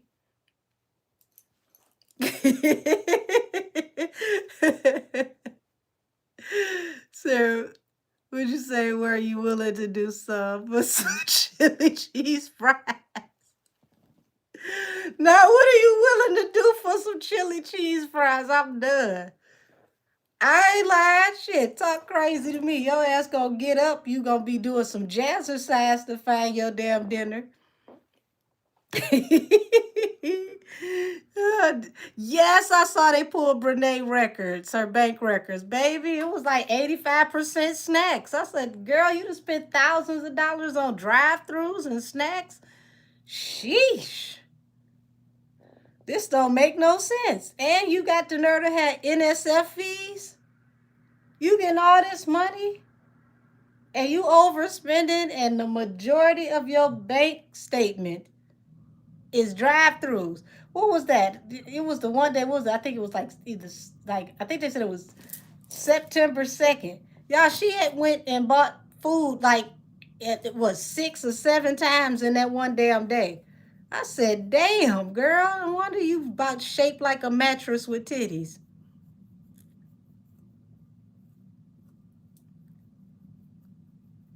Said, did you see her ex-husband video though? I was hollering. No, I didn't see it. The last thing I seen from him, he cut off his dreads. He started working out and lost some weight, and now he modeling. You can't tell him nothing. So he had no idea she was making that much. He said that she wouldn't give him a dime. Damn. Well, Devin taking Tim to court next. BBL Timmy going to court next for alienation of affection. So, we. And see, he already ain't got it. But the good thing is she work and he work her. So now Devin get to get the money out of her. Look at Devin and Akira. And she had the audacity to go down to the courthouse and make a, what they say, a $2 payment?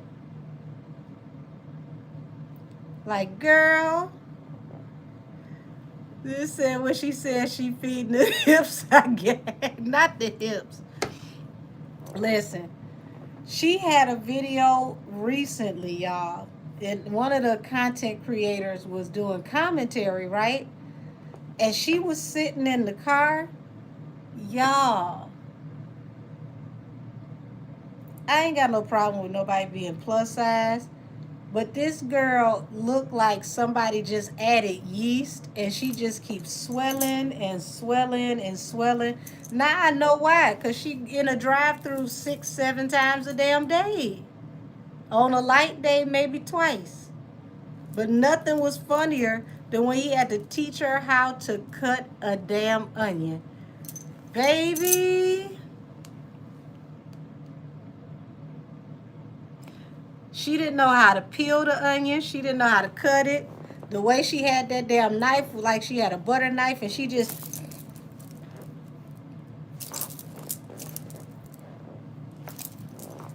And then when I saw what she cooked for dinner, I'm like, okay, like, is she about to make like a tacos or like nachos? Like she making her own Chipotle? Baby, she that clumpy ass damn rice, and she took that hamburger surprise and put that shit over the rice. I said, you can't tell me she ain't putting no root on this man, because who is gonna stay and eat some shit like this?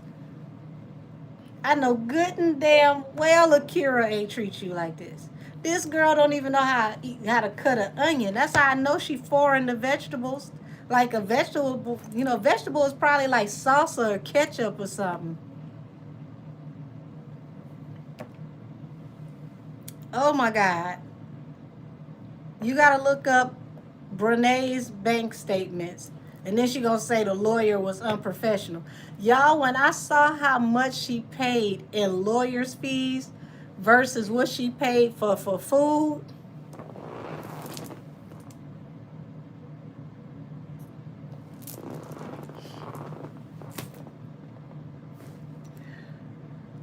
what? Let me see if, hold on, y'all. Because I want y'all to see her cut this damn onion. It was atrocious watching her cut vegetables. You could tell it was very foreign to her. I said, Lord have mercy.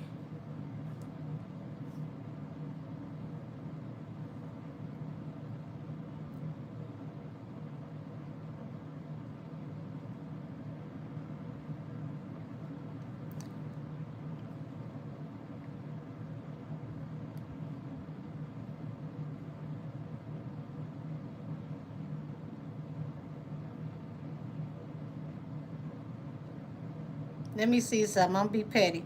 Brene and Tim cooking.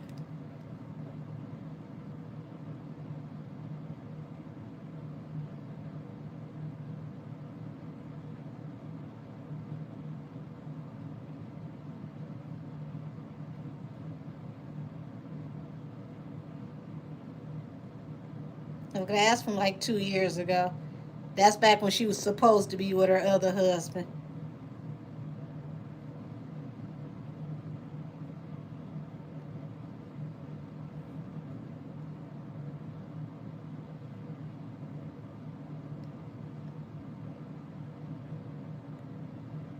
Lord, she gonna have to make content for dear life.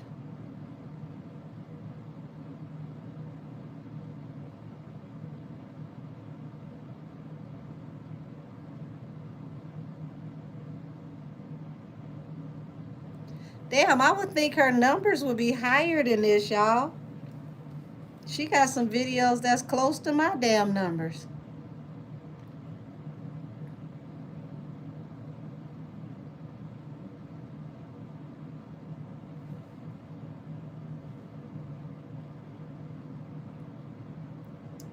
Why is it so hard to find a video of her cooking? This how you know she always in the drive-thru.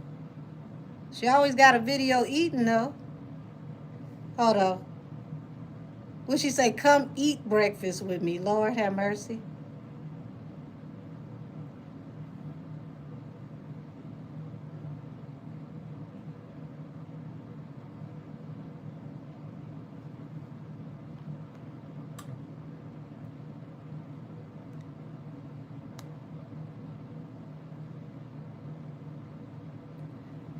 Yeah, it is so hard. Hold on. Jess Carson. Okay, that's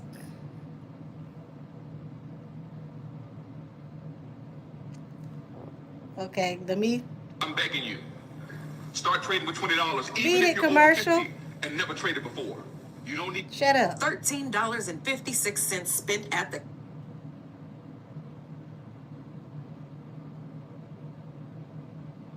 I just want to go to the part, y'all, where she trying to pretend like she cooking. The sale.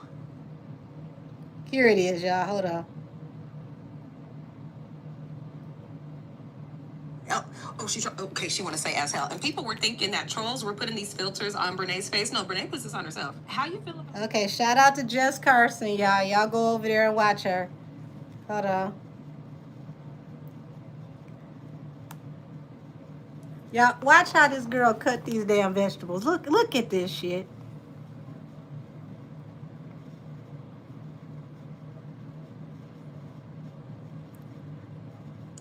Why she make it seem like it is the hardest exercise that she has ever done in her damn life? Look at this. Why is she cutting these damn peppers and tomatoes like this? It looked like she having a whole fight.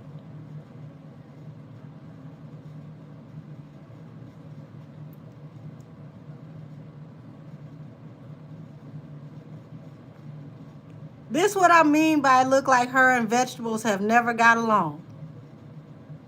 Wait till you see the damn onion, y'all.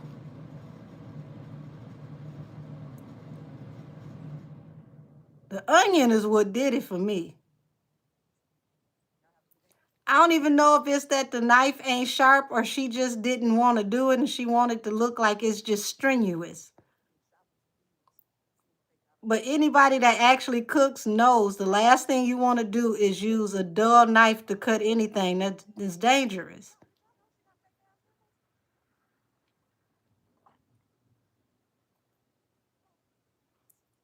We should say a veggie hate to see her coming, baby. A vegetable ain't got to worry about her ass.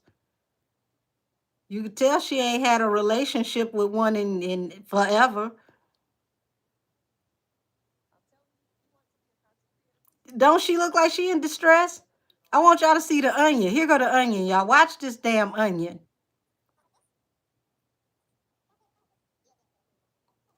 Look how she look like she all out of sorts. She don't know what she doing. It look like it's an alien to her. Who gonna try to literally cut an onion like that and not properly peel it? Look at this shit, y'all. This man had to take the damn onion from her.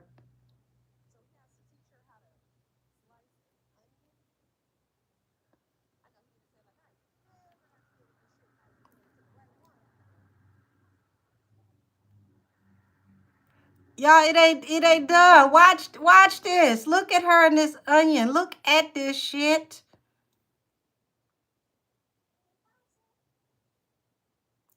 It's like she trying to find the sweet spot. What is she doing? Look at her face. Like, oh my God, is this how you do it? Oh my God. Oh my God. Look at this, y'all. This is crazy. Hold on, let me show y'all the slop. Hold on. I want y'all to see this nasty ass plate.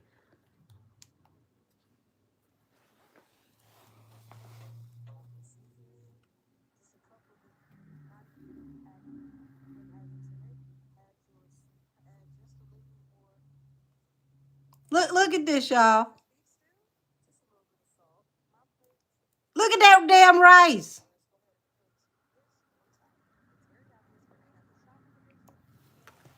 What in the prisoner outbreak from jail is that? I bet you it's prisoners that make better damn food and they sell than what she just tried to prepare.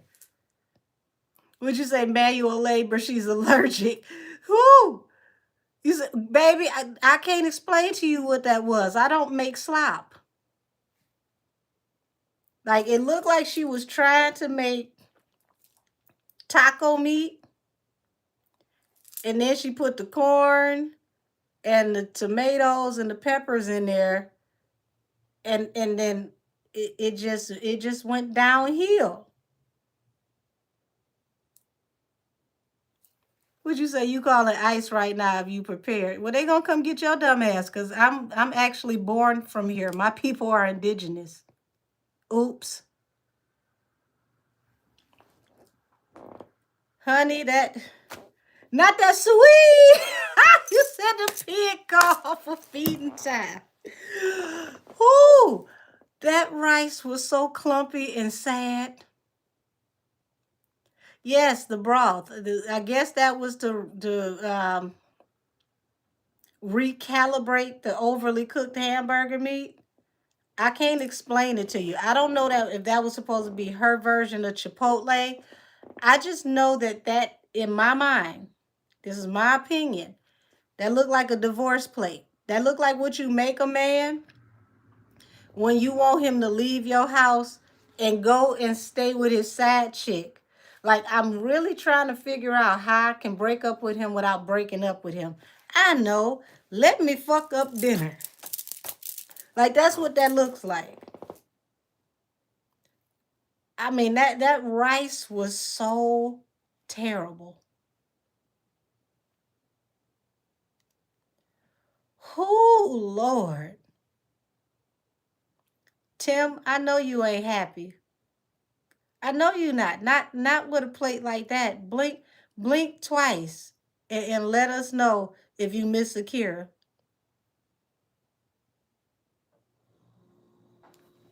He had to inhale it. He couldn't chew it to enjoy it because that baby, that did not look like that was supposed to be edible.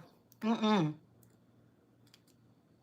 That looked like one of those end of the world plates when the power goes out and you got to go through those military MP rations and you just open stuff to see what's in the box and hope for the best.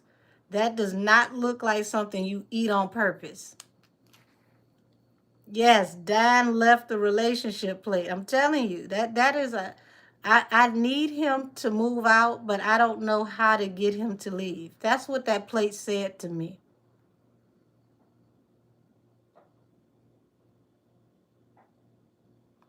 Y'all, and that was brown rice. You know how nasty brown rice is if it's all clumped up?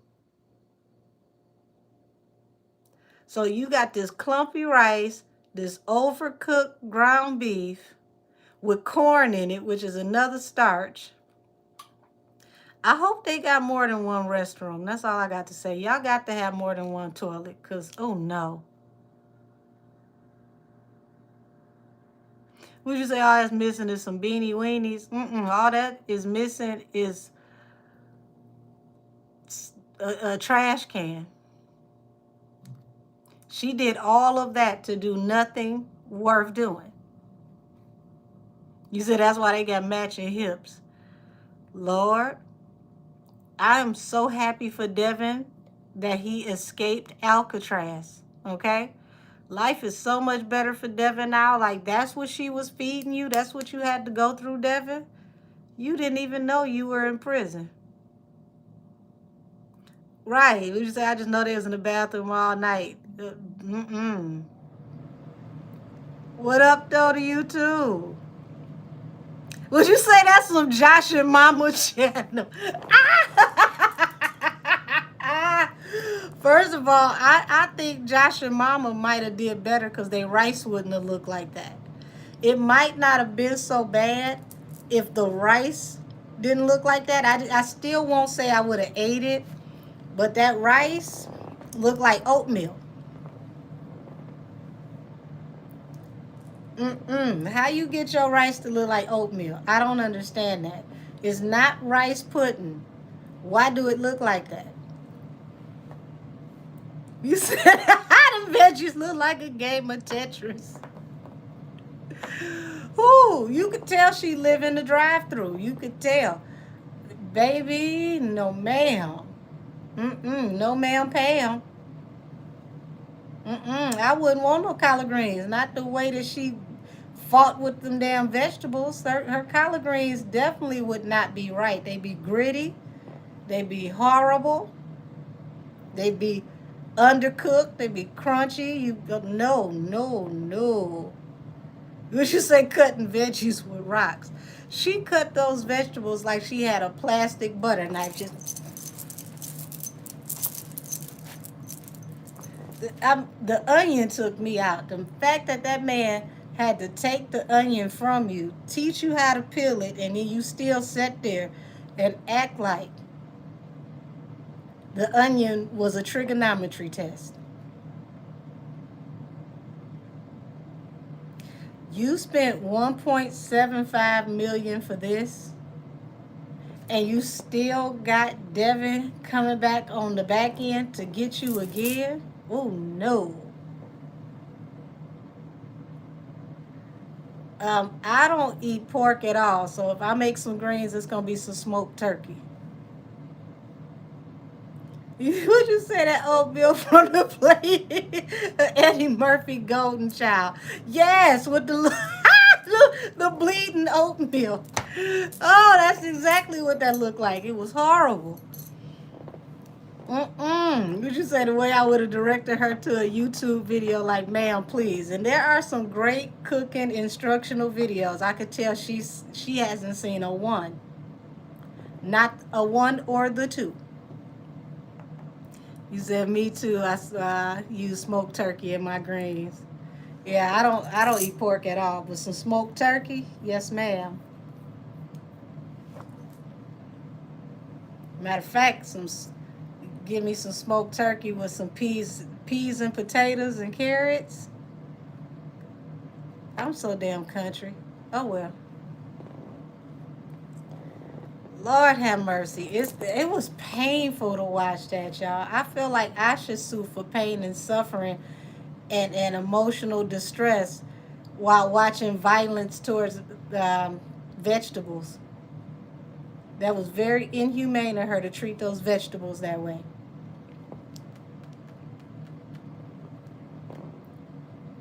Would you say Ryan H, you country is fuck too? Oh, okay.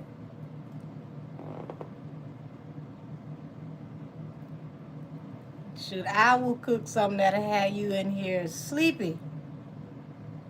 Not that though. That looked like you might lay down as your last meal. You said we love it, Angel. I always tell people I mix with Creole and country. Lord have mercy, Creole is country any damn way. Unless you up by Quebec. Said her and Kendall should go into cooking class. Oh, you said, stop, Angel. You got me ready to cook something and go to restore the balance. Listen, I feel like I need to wash my eyes so that I can reset my memories and unsee what she did to these vegetables. Those vegetables did not deserve that type of animosity and violence. That cow did not die to be served up on a divorce plate.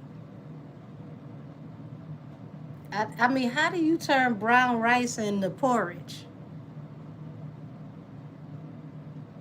It really did look like oatmeal. And it looked like oatmeal, like old steel cut oatmeal when they add milk into the oatmeal. That was terrible, y'all.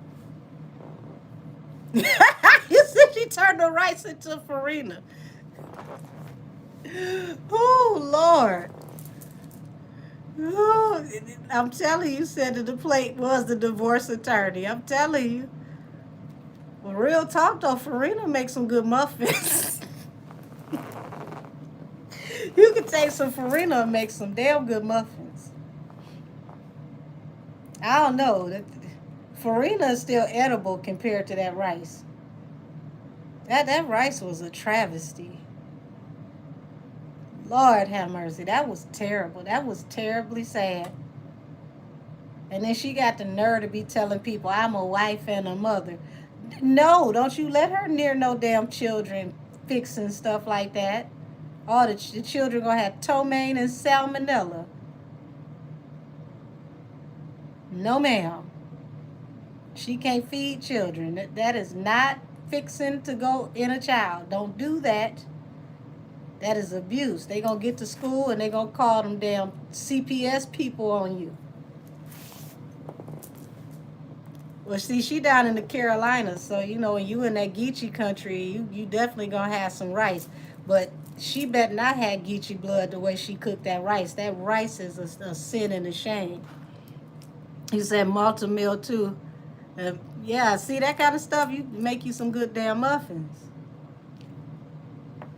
You said it looked like Purina dog food. It did. It looked like the dog food that stank when you opened the can. You said, what is farina? Oh, baby. Farina is like a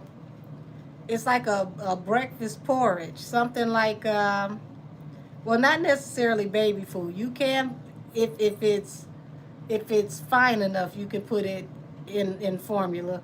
But it's like malto meal. It's like a breakfast type cereal. So did you see DJ Khaled showing off his B-Day gift from Jay? No, what they give him? A rack of lamb?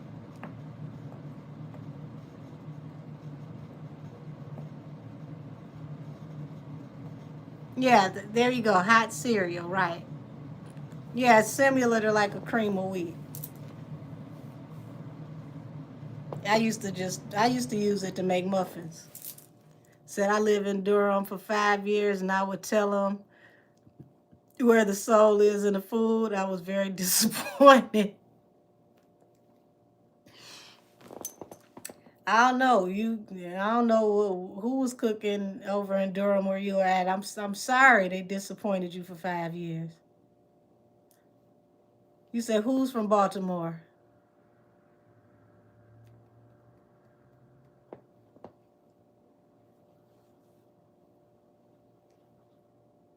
Oh, Brene is from Baltimore.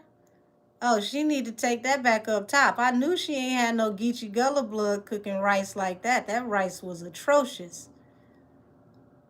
She from Krishan land. Okay, that make more sense. Cause ain't no Geechee gonna mess no rice up like that.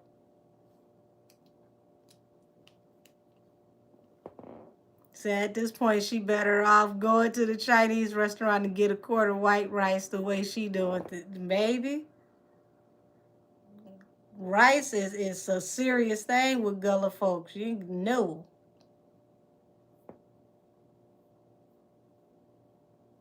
Mm-mm. Mm-mm. No, that totally makes sense. She did a video where she was saying they went fishing. Y'all, I promise you, she took up 2/3 of the front seat. And it kind of threw me because you know she got them big old ginormous titties that look like she got two people in a headlock in front of her. But it was like one titty was over here and one was over there. I'm like, damn, would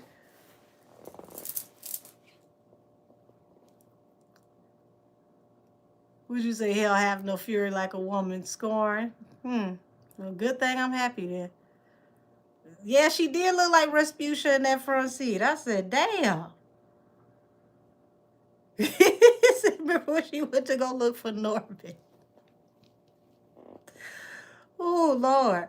The fact that they got engaged in the cemetery, y'all. Who the hell get engaged in a cemetery?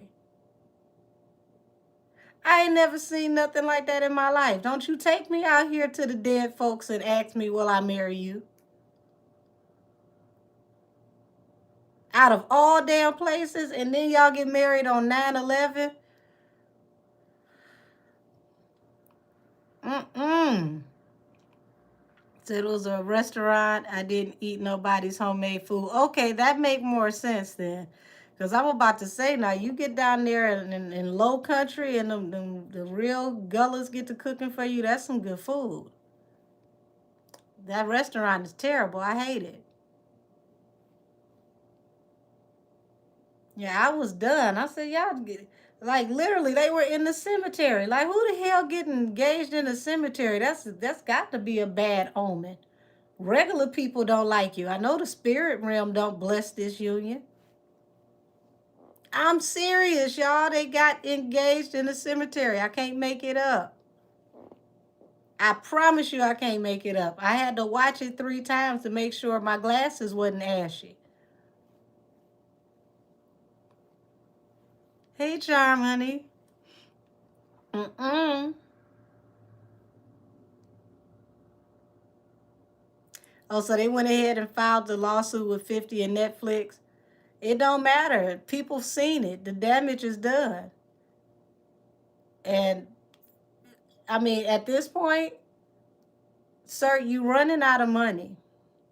Your children trying to take their grandma to court, allegedly,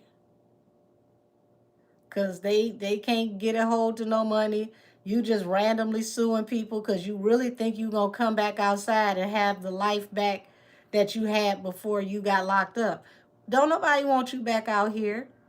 You stay on in there and drink your damn prison Fanta and get ready for your new life. Would you say, do I like 50 as a person? I don't know him as a person, baby.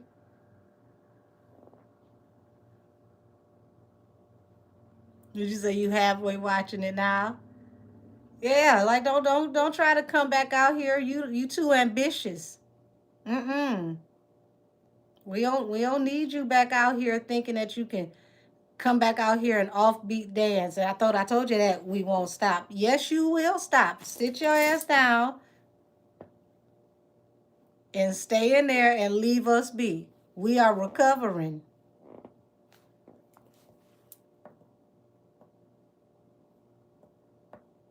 Would you say, but you know enough about him? I mean, I like that he's straightforward.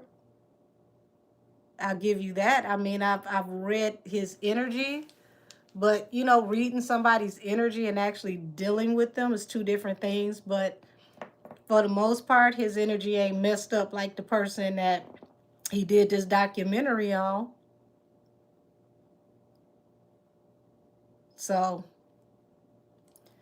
I'd rather stay clear of a lot of people that are in Hollywood in general. Hollywood is a very twisted, jaded place. And a lot of them are going broke. So ain't no telling what folks do when they go broke and they got to fight to maintain a lifestyle that they barely can afford. And that lifestyle is going to be a little topsy-turvy now that this economy is kind of doing what it's doing. Not no bad boy come out and play. Take your ass back in the closet and stay in there. No, thank you. So when I heard about Jada suing and what she was doing, I believed him. Oh, talking about I can't think of the guy name, the Muslim guy. What you say? I bet I can't read your energy, you mysterious. So you think?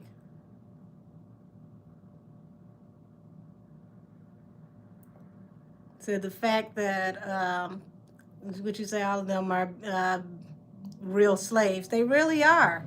The majority of them are slaves. Brother Bilal, yes, that's his name. Thank you. You know what? Just reading that on my screen, it makes me think about Phil. What's his name? Damn it! What's the cartoon? Terrence and Phillip. Oh, Lord, Terrence and Phillip. That goodness gracious. Y'all know who Terrence and Phillip are, right?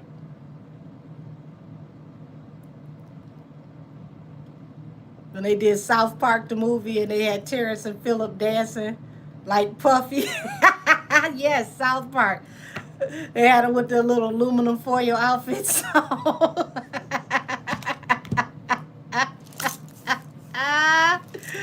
Oh, you said I'm the only one who remembers Life After Death album. No, you're not.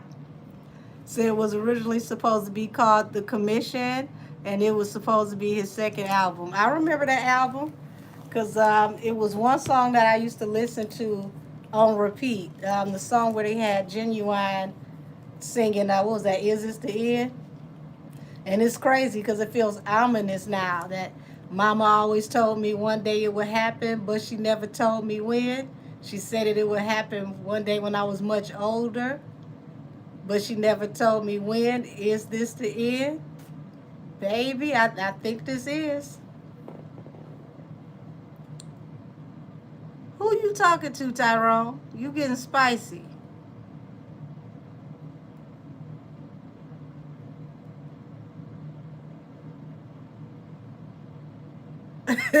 you you getting spicy. Yes, new edition classic, right.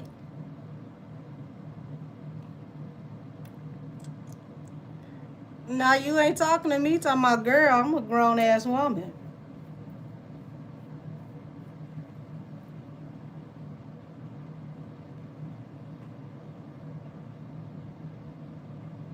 You gotta fix your conversation. You used to talking to people who are a little off and tilted.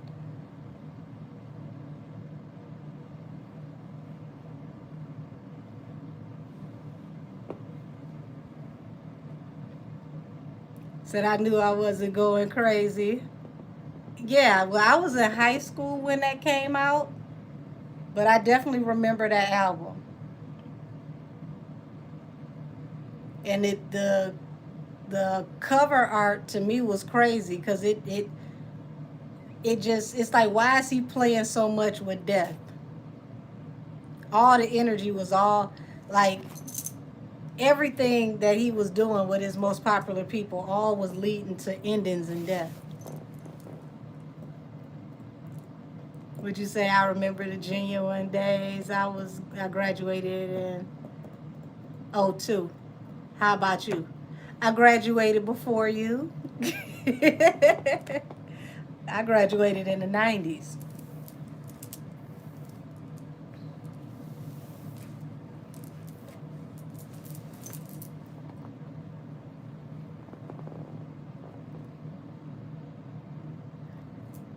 Would you say I need you in my life? Where do I go? What do I do? Because I can't live without your love. Oh, you giving me lyrics. Okay. Was that 112?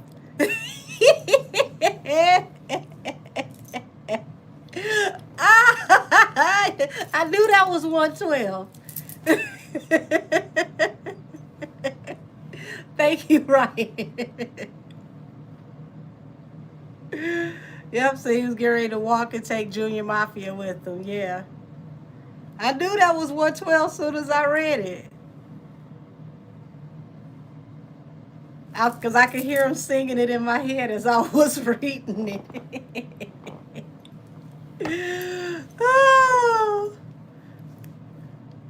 I was a music major. One thing I know is music now. Would you say you thought you were older than me? Okay, well, you can be older than me. I'll take it. Yes, that was Slim Solo. It sure was. Say 95 with Pride. Oh, you came out in 95? Okay. I was in high school during that time.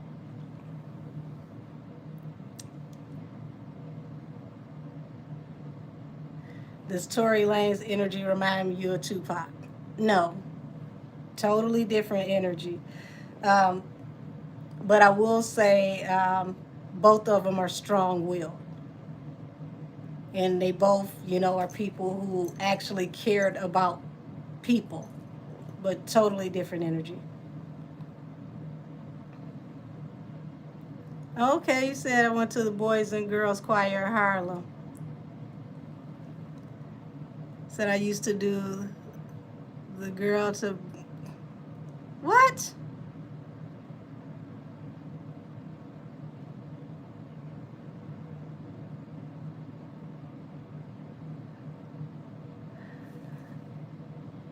It's interesting, a little different to me with Tupac.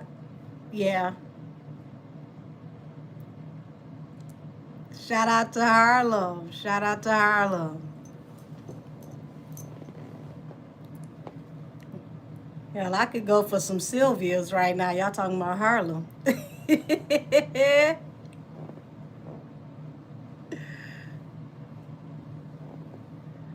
Y'all got me sitting up here going down memory lane. I used to love 112. One of my favorite songs from 112 was All My Love on Room 112. Said Tupac would have never messed with Meg. I ain't gonna say that.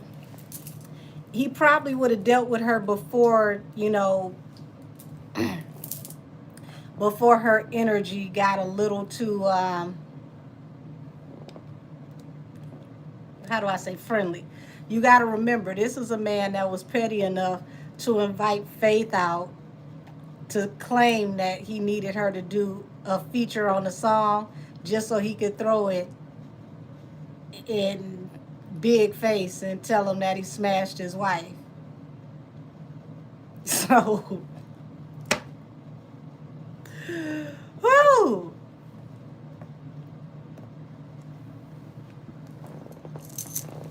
He said, "Mommy, right here for you." Okay.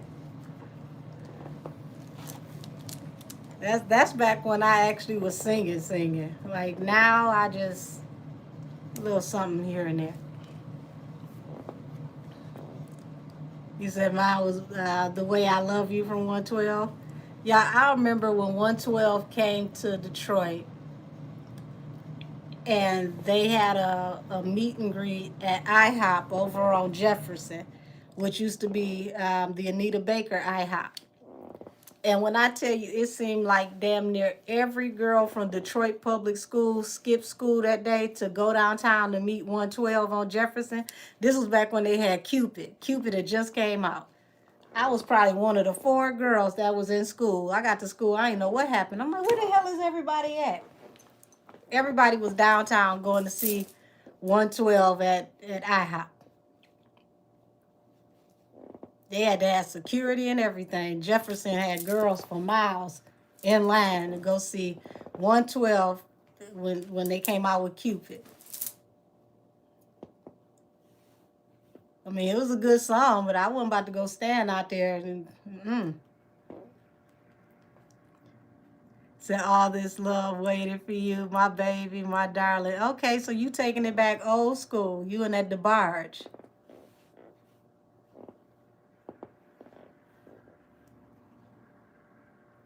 Now see, here go another clown. It's got to be one. Why would I even answer that? You said didn't tell nobody nothing. Listen, school was empty like Jordan Day. If you went to school in the 90s, you know exactly what I'm talking about. When they launched new Jordans, they expected that the school was going to be empty because everybody was going to skip school to go get Jordans. And the crazy thing is, y'all, I wasn't even into Jordans back then. I didn't start wearing Jordans until I got hurt in a car accident and I couldn't wear my stilettos because I stayed in 6 and 7 inch heels every day. That damn torn ACL and meniscus, I had to bring it down. So now it's like I got all types of pairs of Jordans, but that's because I got little itty bitty feet and I go over into the children's section and I can get like 3-4 pairs of Jordans for grown people's one size. Ooh. You said that's hilarious the way my mama was set up. We wasn't playing that. Come on, eating homemade biscuits. Oh, that sound good. Y'all gonna have me get off this damn camera and have some damn biscuits and some lemon curd. Yeah, I got baby feet, so mine are always cheap. And if I go to the Nike outlet on the weekend, it's like an extra 20% off on, like, I want to say Saturday and Sunday. I go right over to the little kids section and go see what I'm going to get before I go down to the women's, because the women's department is in the basement. But I come out with what looks like grocery bags full of shoes because I got little feet. You say you love some lemon curd, don't get you started.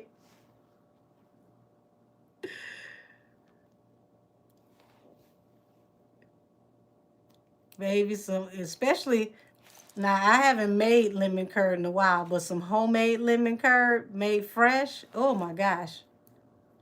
Because it's not too far off from how you make lemon, like a lemon pie when you make a lemon meringue pie.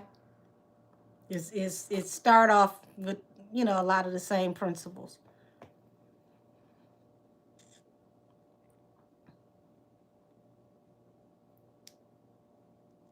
Now, see, why you tell me about them biscuits? I'm going to be in this kitchen doing something I ain't got no business doing.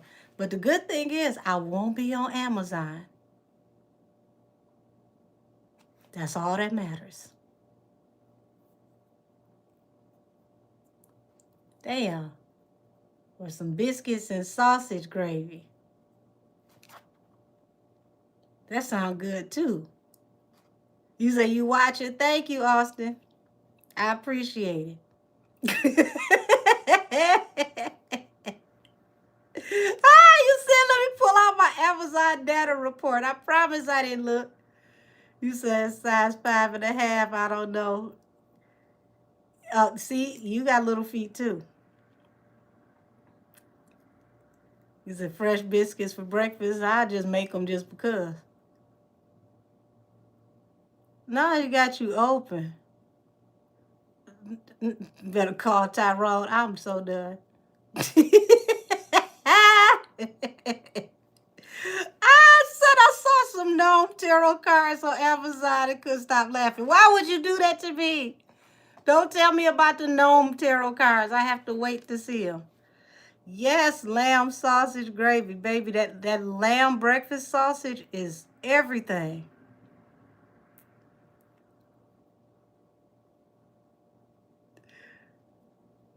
Yeah, my feet so damn little. Let me see it. Show y'all one of my damn flip flops.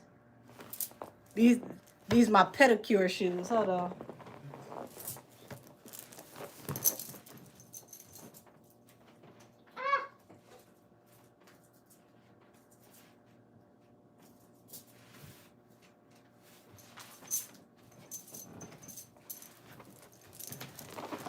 This is one of my pedicure shoes, y'all. It's pretty much damn near the size of my hand. Oh.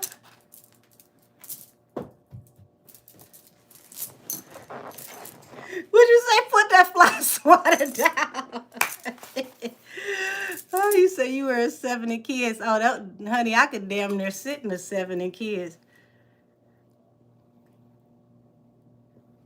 Jordans run a little small, so the biggest I probably can wear in Jordans is like maybe what, a 5 at the largest.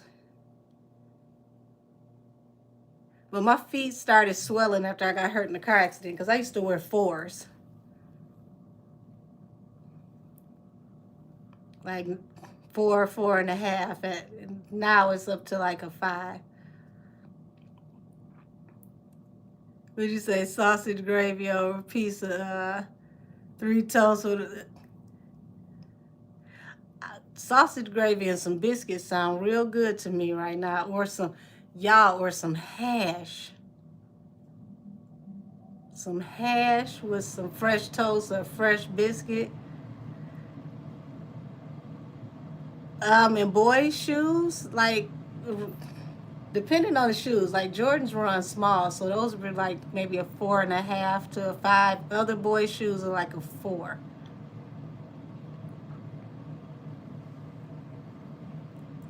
Redskin, your feet ain't your feet are closer to my size. Like I can't fit a 6 in boys' Jordans. They'll be way too big. No, hash, not hashish. Hashish is yeah, some corned beef hash. Corned beef or roast beef hash. Either way. Yes, fresh orange juice. You said stop it. You about to run to the Waffle House. Woo!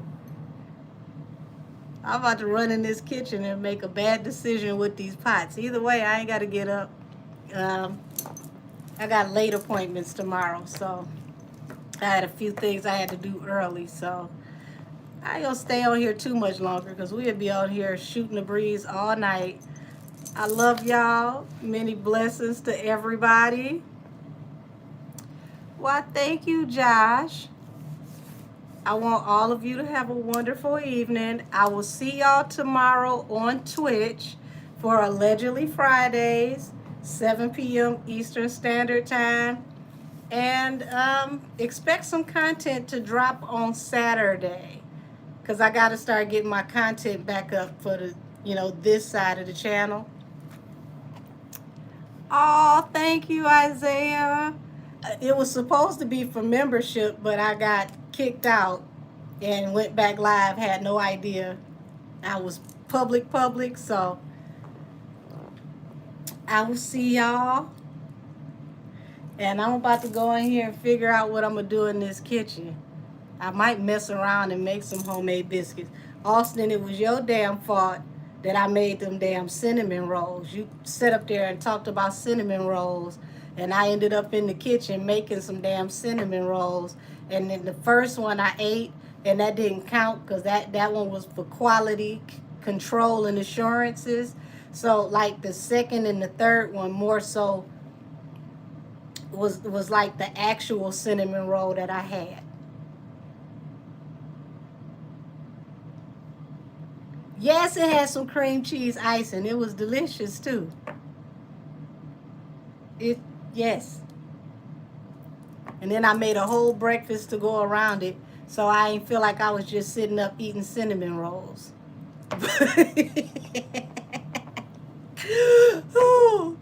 But I'll see y'all tomorrow night on Twitch. Good night, y'all. And I might semi-behave myself. I don't know. I got to start planting my seeds since I got my aquaponics system set up. So I'm going to do that first. So I feel like I'm being an adult so that I can have my seeds planted and sprouted. They should be sprouted, I want to say, by Sunday. Because one of them is going to be for veggies. The other one's going to be for herbs. But I'll show y'all when they start looking like something. So until next time, y'all. Good night. I love y'all. Bye-bye.